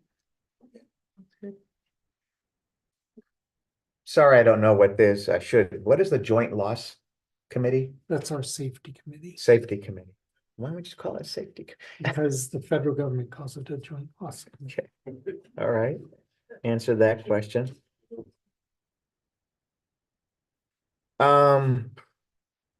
That's it, that's all I got on that, for just on the report. Anything else for To finish? Okay. done? All right, I think that gets us through all the department heads. Let's go to calendar review. So next planning board meeting is 11 July here at 8 AM. Our next regular board meeting is 3 July here at 3 PM, and we're moving, just make sure everyone knows, we're moving our second meeting of the month to the 24th Mhm. You're of good. July. Yeah, yeah, no, you guys are, you're good to go, yeah. And I think that's, Ooh, that was a good one. Yeah. yeah, getting notices, they're getting closer to lightning strikes. You know how they tell you? Yeah. The lightning strike 14, lightning strike 7. All right. So anything else for calendar? Is just those, No, those are the. just only those things. items? All right, let's move down to new business. We already did the courtroom plan engineering review. One of the things that we didn't discuss was the possible integration I of the- talked to him about it. We'll and talk later. Continue to, looking at work that possible. Yep. Yeah. I warned him. Alrighty, so the Cascade Ridge Road reconstruction project, it's now a road reconstruction project, so let's talk about it. You're up, Megan. Yeah, absolutely. So, I typed up the project, plan for you. Yep, you got it. Um, I mean, do you have any specific questions on it? So, I was curious about the contingency, mhm. because it's the same again, right? Am I reading that correctly? Yeah, so, go ahead. So it's, the contingency is worked into also the price of which the materials and everything, since we're providing materials and everything like that, we don't have to worry about the cost for that. It's just for them to come in and finish up the work and asphalt. That's it. That's all Yeah. it- My, yeah, to do include a contingency number and talk to an outside contractor. That if something were to happen to our Right. crew and we could not, the roads opened up Right, right. and we're not able to finish the project, somebody can come in behind them, finish the base work, and we would get it paved. So our numbers, the 10,000 and the 19,850 includes our materials work Right. and Mhm. our paving. Right. The 30,000 would be if the outside contractor had to come in and replace the replace our crew Mhm. to do the work. So it would replace the 19? No, it would not Would be replace any additional. cost. It would be additional costs because an outside contractor would have to bring their personnel Right. in to do the work. So I don't anticipate having to use the contingency unless somebody is unable to do the work from our crew. We anticipate within that 2.5 week period that our guys are available, they're scheduled to be doing that work and everything. Yeah. This would only be in an emergency situation. And even if we got to the point where we had just a little bit left to do towards the end of the project or something before the paving goes in, we might be able to get it for less than the 30,000, but Mhm. if they had to do all of the Yeah, planned this work. was like if the crew got hurt, Yeah. day 2 or something, Yeah. that's what that price was off of. So do we need? addi- Do we have? We're renting, that's part of So in the cost. we are actually demoing equipment. It's just a couple quick questions. This was originally to be a repair coming out of the road repair fund, right? Mhm. So now we're shifting it to take the monies out That's of what the, I am recommending that you do, you do. from the 560. Yeah. And then we're at it, so it's gonna be roughly 30,000. And then with the possibility of another 30 if something were to go wrong, is that, and that, all of that would come out of the Out of the 560,000, so that is the one And the change. change, Mhm. the reason for that change is because instead of a patch on the top. Right. She's actually planning, the Yeah, map so shows you you with see the map, subsurface. Doing Mhm. a full box of a certain portion, the worst portion of almost a little bit past the new driveway up to a little bit past Martha's house. Since that is the worst section on that portion of the road, we'll take all the material out. We'll use it elsewhere in town, like over here in the transfer station, reusing the material.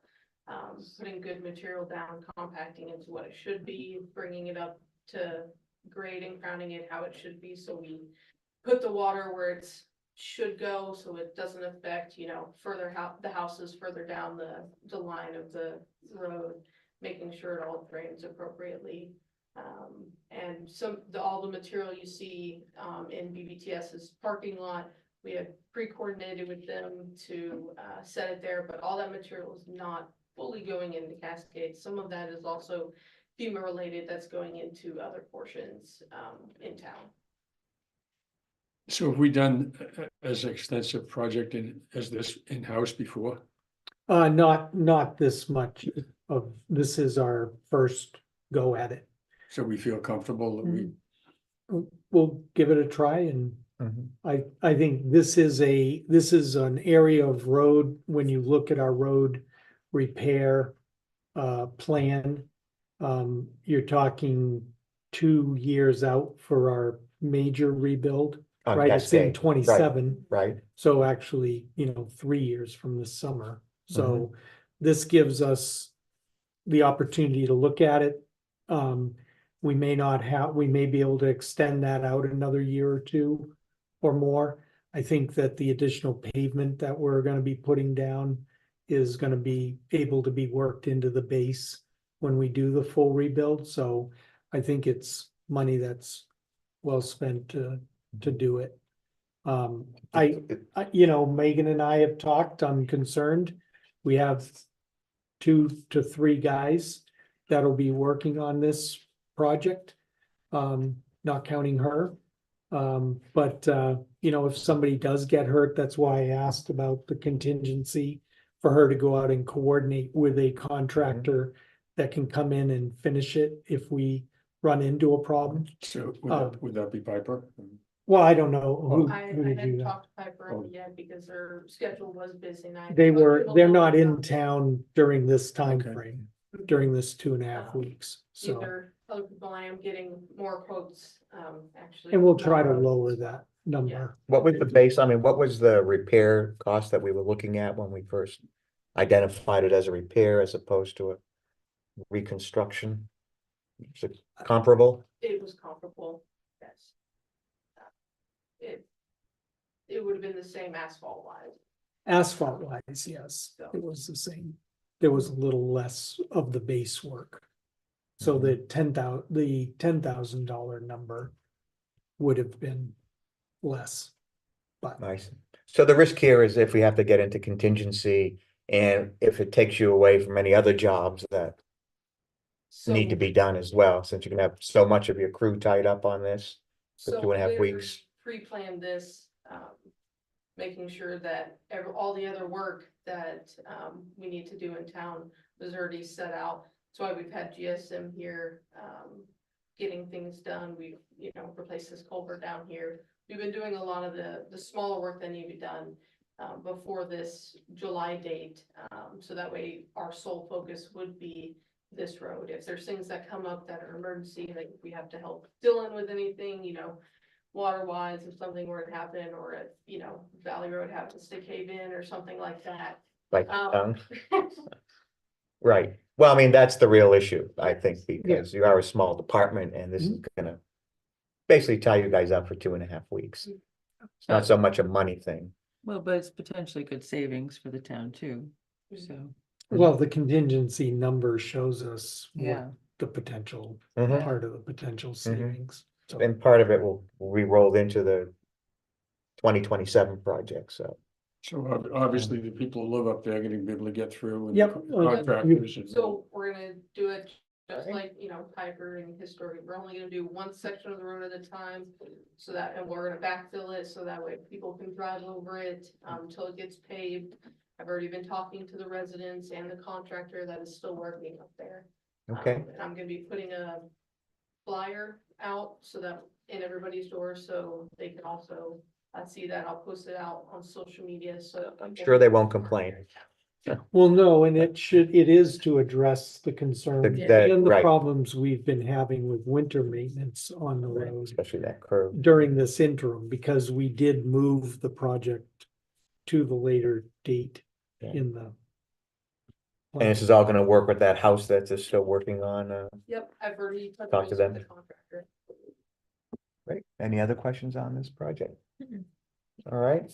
Well, see So how it are goes. you're okay with taking it out of the reconstruction fund? Yeah, Yeah, yeah. Since we're talking about roads, why don't I just roll into the Osceola Road project Absolutely. update? Osceola is complete. Just finished it. Just. Yeah, finished I it. noticed, I walked down there today and it was still hot. Yes. Really the only thing that needs to be addressed in Osceola, if you want to do it, is whether or not we want a center line. Do you want? We had one there, didn't we? At least up to the turnaround. Mhm. Yes, we did. No fog lines. No fog line, but we had the center line. Make sure Do we, does that when you're doing the library. Only to the turnaround. I would not recommend that we stripe anything inside. high country property at at this this point. point?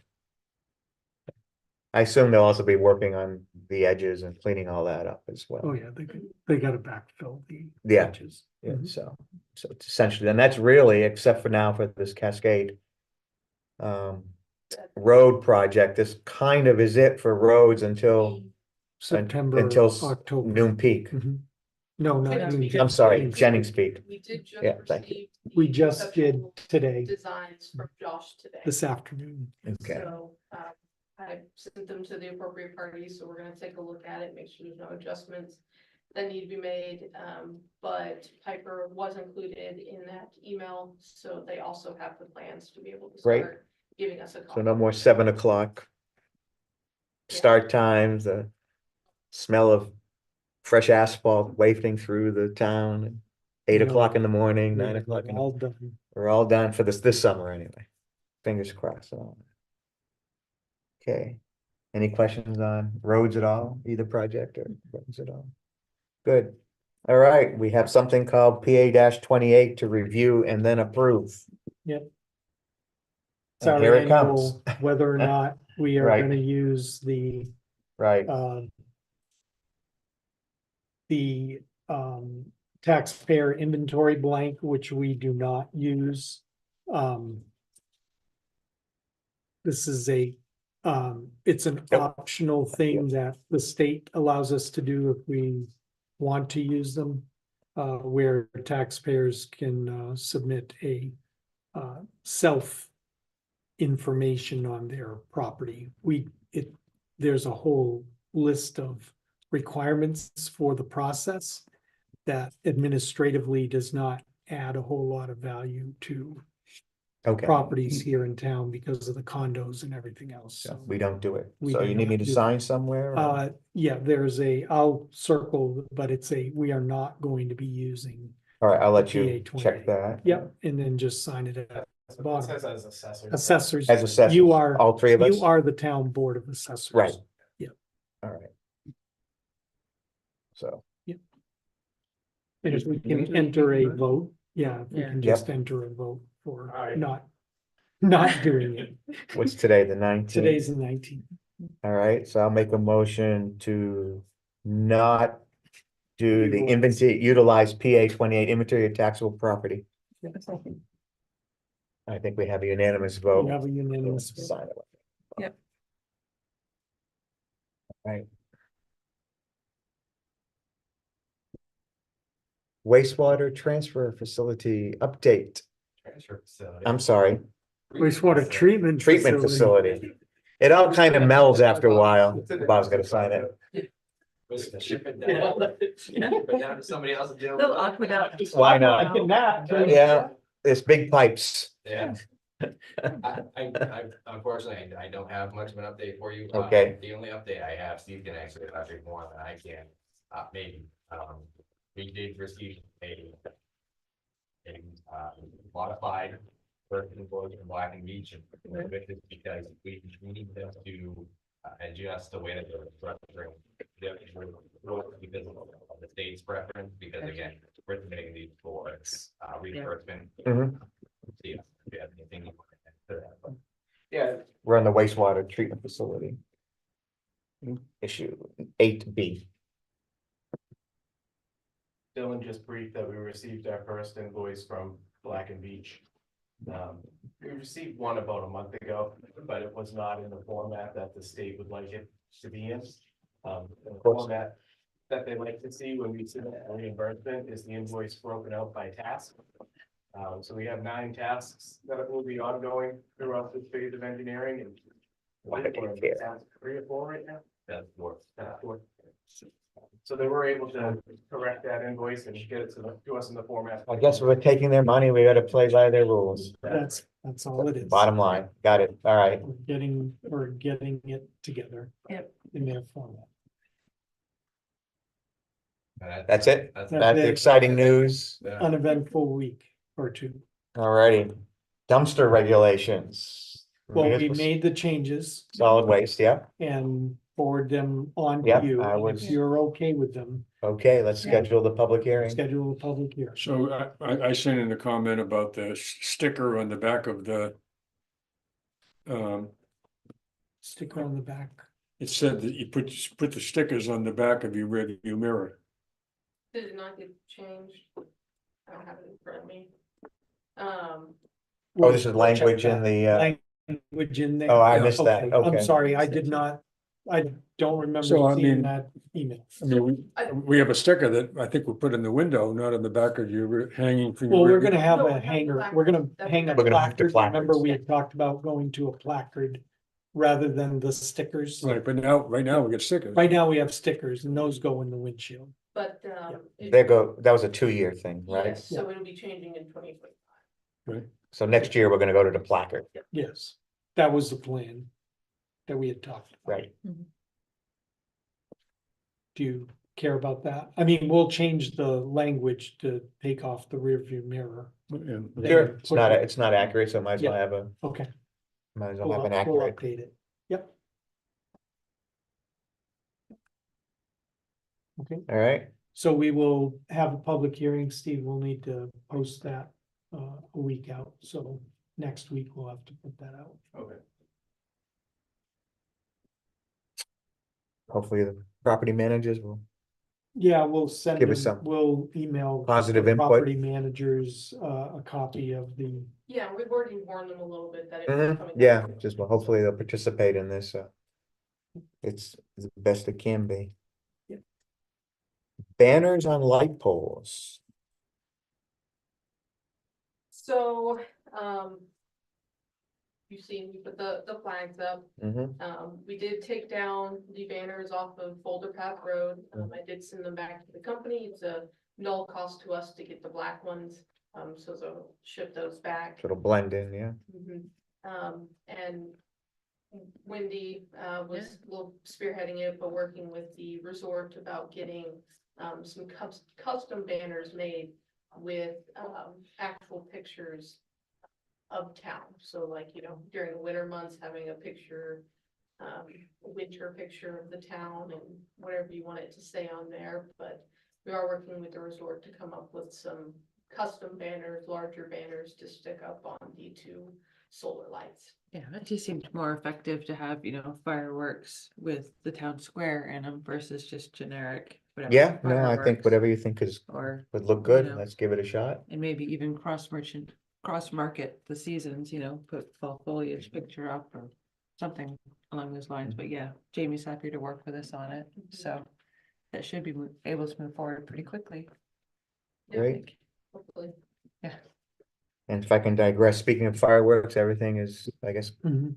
good to go for So July far, so 4th, good. Get the weather to cooperate. the fireworks and Clean up after. the parade and clean up everything, so afterward- clean up afterwards, so, afterwards, yeah. Alright. Anything else on the banners? Light poles? Okay. Board concerns and directives. What do you guys got? I had I talked to Mark about this before, the guy, I forget what his name is, that lives on the hill opposite the clubhouse, golf clubhouse, the new house right in the corner. Mm-hmm. So he has This is going up Lost Pass. yeah. So he has a van Right. that somebody told him, I don't know, I was in Jugtown, and somebody told him that it wasn't allowed. The van- RVs are not allowed more than 7 days Right. by our zone. Right, But So I don't know if it was Yeah. somebody from the town or whether it Well, was somebody it- from, It is an RV. There are Well- class C RVs now that are basically they look like modified vans. vans, Oh. but we treat them as Well, or do we treat them as, Well, that's the that's- question. you're the, Right, well, he's here's, not here, but we need to All give right. some guidance to the code Well, enforcement. there's been an RV sitting in the Golden Eagle yeah, parking lot for 2 years. 2 years, yeah. years now. Okay, So we've let that Yep, go. I think the registration is okay. It's almost up, though. I looked at it. Yeah, it's mass plate, so. Mhm. I mean, so if we're gonna enforce something here, yep. So I don't know whether the town, it's the town that spoke to this guy or whether it's. I don't know. Homeowners Association. Right. Because it could be the homeowners association. We Yeah. have True. nothing to say. but Dave about hasn't that. mentioned that he's talked to, Dave has not told me that That he's he's- talked. But to in- him. I will find out. In theory, I mean, Yeah. looking at this vehicle, I mean, somebody could use that vehicle as their everyday vehicle if they wanted to. Sure. Right. No, it's a modified. Yeah, Right. so, I think the concern with the RV is really not just been aesthetics, but then people using it to sleep in, right? Right. More than- Unfortunately, it's not worded that way. Right, Yeah. It does not say RV in use. It Right. says RV. period, period. period. We have told people No in RVs other places, and yes, we do have that issue from a with public the- way. Is that from a public way or is that from a public way. from a public way, visible from a public way? So if someone were to build a fence that was high enough to That's block the correct. view, then And it we've would had be fine. people park them behind houses. I think Tim actually has one parked behind his garage right Yeah, now. it You is. can't really see You it. can't really I see think it. that And was, that's and one of the we had ones talked to him about that in the past. Is there a special registration for an RV as opposed to a Motor vehicle. van? So there's no way we can use that? But it's just a different, like, if you have a motorcycle registration Right, or general registration, it's the vehicle type. I mean, just to me, this thing looked okay, but I right. mean, Well, what- that was my opinion. just- What I was trying to get at, is there something that that's objective that we could use to make decisions like this? Like, is there a motor vehicle code that distinguishes RV versus, Could be a Van. style, yeah. Would be a camper or a motor home, Well, travel except, trailer, do they differentiate between class A, B, and C? that would be a motor home. If it's the engine, if it's a one unit, Okay, yeah. and maybe we we'll can have to look Yeah. at. check that. I'm just looking for an objective way, Yeah, so we're I not, see what you mean, yeah. if there's something that, of course, that presumes they register it correctly, but I think you would catch that. They drive the thing up, Just a make and model that would drive that, no Yes. pun Yeah. intended, right? right? Mhm. So maybe we can approach it that way Yeah. as an objective. And then handle the other one as But I well. would recommend that the select board request the planning board to change the zoning ordinance to reflect that in some way. That the We will. come up definition with- of an RV is based on Well, blank. and I think we should come up with Yeah, that okay. language and then recommend it to the planning board. Yeah, Okay. That way, That makes sense. that way there's no question. Right, it's a because simple objective. Yeah. Decision, Okay, we'll work on some language right? for one of the couple of, But any language you look at, that RV sitting in the parking lot along the road is a yes, violation. I will. I think, okay, the other next thing I had was just any update on the environmental report for the Brittle. No, Lake? I did not get anything Okay. from him. How about any update on our old engineering firm and the dispute with them? No, there's Nothing. no. all quiet. Mhm. As far as we're concerned, that is It's closed. We done. sent them the check, sent them the letter saying Yeah. this is it, and we've not heard anything. Check is not been cashed. Okay, Oh. so. That's all I got. So they're still looking at it. Okay, I got a couple things, but Wendy, if you have anything. Go ahead. I was just gonna mention that we had a MSW group meeting yesterday. Really not a whole lot to report back unless I'm forgetting something. I'm just reviewing Eric's notes, but proceeding looking at the possibility of single stream if that can work in our to be determined approved transfer station area. I don't think there was really, I think there's something I was supposed to bring here. Was it? I left my notebook upstairs, Yeah, sorry. no, and I did too. It's, We can bring it up on the third okay, if there's something. because Yeah, there won't be a meeting Sure. of the committee. okay. That was, I guess, it. Okay. The few things I have is that, did anyone report to you that the bridge, the railing leading to the bridge going over Mad River and Village Trail, that the railing has been broken? So I'm talking about, you know, where the Tyler Spring Yeah. Trail ends right at that bridge Mhm. Village Trail that takes you across Mhm. that The small railing. one, the small bridge, The shorter one? the shorter one. No, is it the shorter one? I think it's Oh, the, no, I think The it's bigger one, the longer one. split rail fence. It's Yeah. been, it's So been we- damaged. Yeah, yeah. Yeah, I don't know if I'll anyone talk to you reported about it to But you. it's behind Tyler Spring. There's a split rail fence that comes off of the pedestrian bridge Noticed that. It's- that it's broken. it's something Yes, broken. someone did report that. Okay.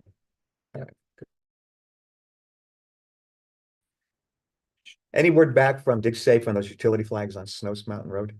No, nothing from I them. mean, they're rusted and We some have can't- fallen. Yeah, You but we can't, can't pick them up. I can. What I can do is I can refresh a ticket for the town to have them come back out here. And while they're on site, I can talk to them and just have them pick them up. I mean, why would we Just want At least, rusty orange and red flags lining a road? They eventually fall over and they get thrown away. Because they're out of the ground, so they Mhm. just become litter, trash. And it's, I mean, those were put there for that road project last year, so, Mhm. all right. yeah, I'll refresh it and have them come out here and I'll just have them. while Find they're a out way to here, pick have them them- up so that way. they're Please not- take your flag. Um. Any word on that broken lamp post on Village Trail? Have you reached out? Yes, we've talked again. They will, Mhm. they will work. Also, that post, that way post at the intersection of Mad River and Village, it still hasn't, they still haven't put it back in, so. Once you get there, you don't know whether, you know, Village keeps on going down Yep. past our treatment facility here. But people won't know to make that right to go, if they wanted to go down the Mad River Hmm. Trail, go across the two bridges in Mad River. Mhm. Yeah, just is hiking tourist seasons. I had mentioned earlier that that post that has the directional signs across from the clubhouse was leaning over. Mhm. There's another one, the one at the corner of Boulder Path and Snows Brook. That's wobbly now too. That's a crosswalk, the new crosswalk that was put in. Yes, Okay. right at the cross. If you go across the, yeah, I don't know why it's wobbly. I don't know why these things, anyway, but just something before they fall over. I think that was pretty much, oh, I did want to just highlight, there were several interesting things at the school board meeting last week, but probably the one thing of most interest potentially to town staff as they dropped a tuition Right. requirement to $2,000. And they're really looking for town staff or employees of local businesses to take advantage of this. Mhm. So I don't know if the word's gotten out to the staff, but if that may be helpful to anyone on staff. 2,000 a child, I think from 8, I think they Yeah. dropped from 8 Yeah. to 2. Mhm. Certainly something we could potentially mention. We didn't talk about the benches. Do you want to talk about them now? Or was that on the action item list? It's on the action item list, but that's fine. We have two different styles of benches. They are the recycled material. We could not find anything that is the Adirondack cedar log looking recycled material bench. So we would propose that one of these two styles be put on the two concrete pads at Packard's Field. One would be the one facing the athletic center, and the other would be at the end of the field by the rocks and the trees on Packard's Road, end of the field. As I recall, the last time we talked about this, we had agreed to, You- as a test, to put in two of these composite Two of benches them, on yep. Packard Field. Yep. On concrete pads. Well, Uh, your direction to me was to Right. get it as similar to the. And to make those benches Right. as similar to the, I'm bringing this back because it's, these look like wood, but that's where the similarity. right, ends. they're not So, logs, they don't look they're like not log logs. So if benches. you are Right. okay, we will go with one of these versions. The horizontal Yeah. slats to me look more wooden than Yeah. The other one looks like The a other one garden looks like a garden. Yeah, it could be the bench. backdrop. and everything. If you're okay with Yeah. that, then we will put those two in. And what is the cost besides the 10% Uh, saving? Maybe, I think there's like 3 something. Yeah, 300. Each. Yeah, 300 each. And we'll just do the concrete pad ourselves. Mhm. that sort of thing. We'll do the. Yeah, as you concrete pad. said. Yep. right. I'm fine with that. Yep. Yeah, we're good. Okay. Also, it's just staying on benches, the two benches that are across from the golf clubhouse on Valley were pushed way back in. While they're doing the road project, they need to come back out. Yeah, Yeah. if the grass is, the Yeah, grass should be set by now, I would think. Okay, And they're not looking in the best of shape either, so we'll look at them. take a look at them, yeah, do some moving around of benches. Yeah, so, no, we're on the, do you want to just go right down the action? Yeah. Action items list? Yeah, the thing we've done number 3. We've done number 2 and 3, actually. I should have changed number 2 to a yes. We're working on number 1. And the drop-off permissions will be an eventual thing with the solid waste committee that we'll take up. We did Yes. not talk about that. No, I completely forgot. Banners, Working we're on it, yeah. working on, so that's still in progress. Benches we just talked about, the construction trailer, Dave's talking to Craig regarding that. The contractor is being very resistant to moving it because they are very close to being done.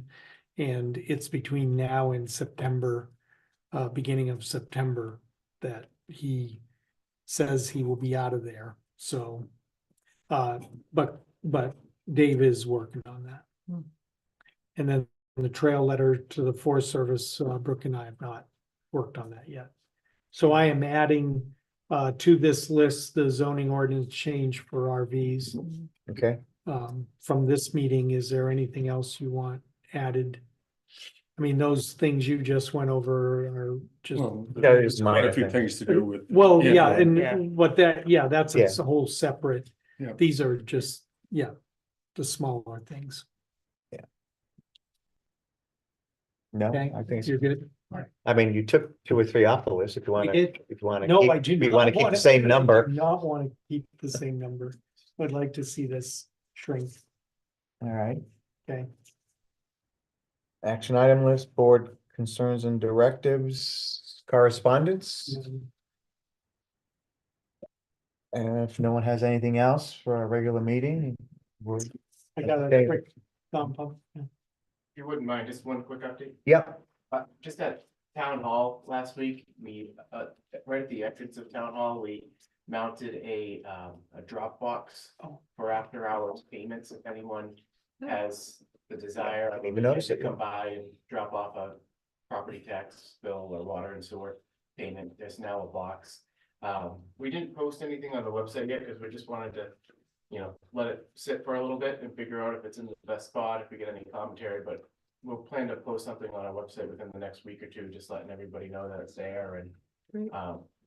we just thought you know, why not? We've got space for it, and if somebody's around after hours and they want to drop a payment off, they can do that. And it's not just for payments, if they have a form or an application that they filled out, if they want to drop in there, they can. Yeah, no, we're comfortable with it. If you guys are comfortable with that seems like a good I idea. hope we check it more than, I was dealing with the electric company on, when I was selling the lots on Golden Height. And, I had to get, you know, sewer and water approval for the Yeah. road. And I talked to the woman at the electric company and she says, well, there's a drop box outside the electric company office. And we actually go out and pick up what's in there on Monday, Wednesday and Friday. They don't bother walking outside to look on Tuesday and Thursday. We'll check it every day. Their check hours every day.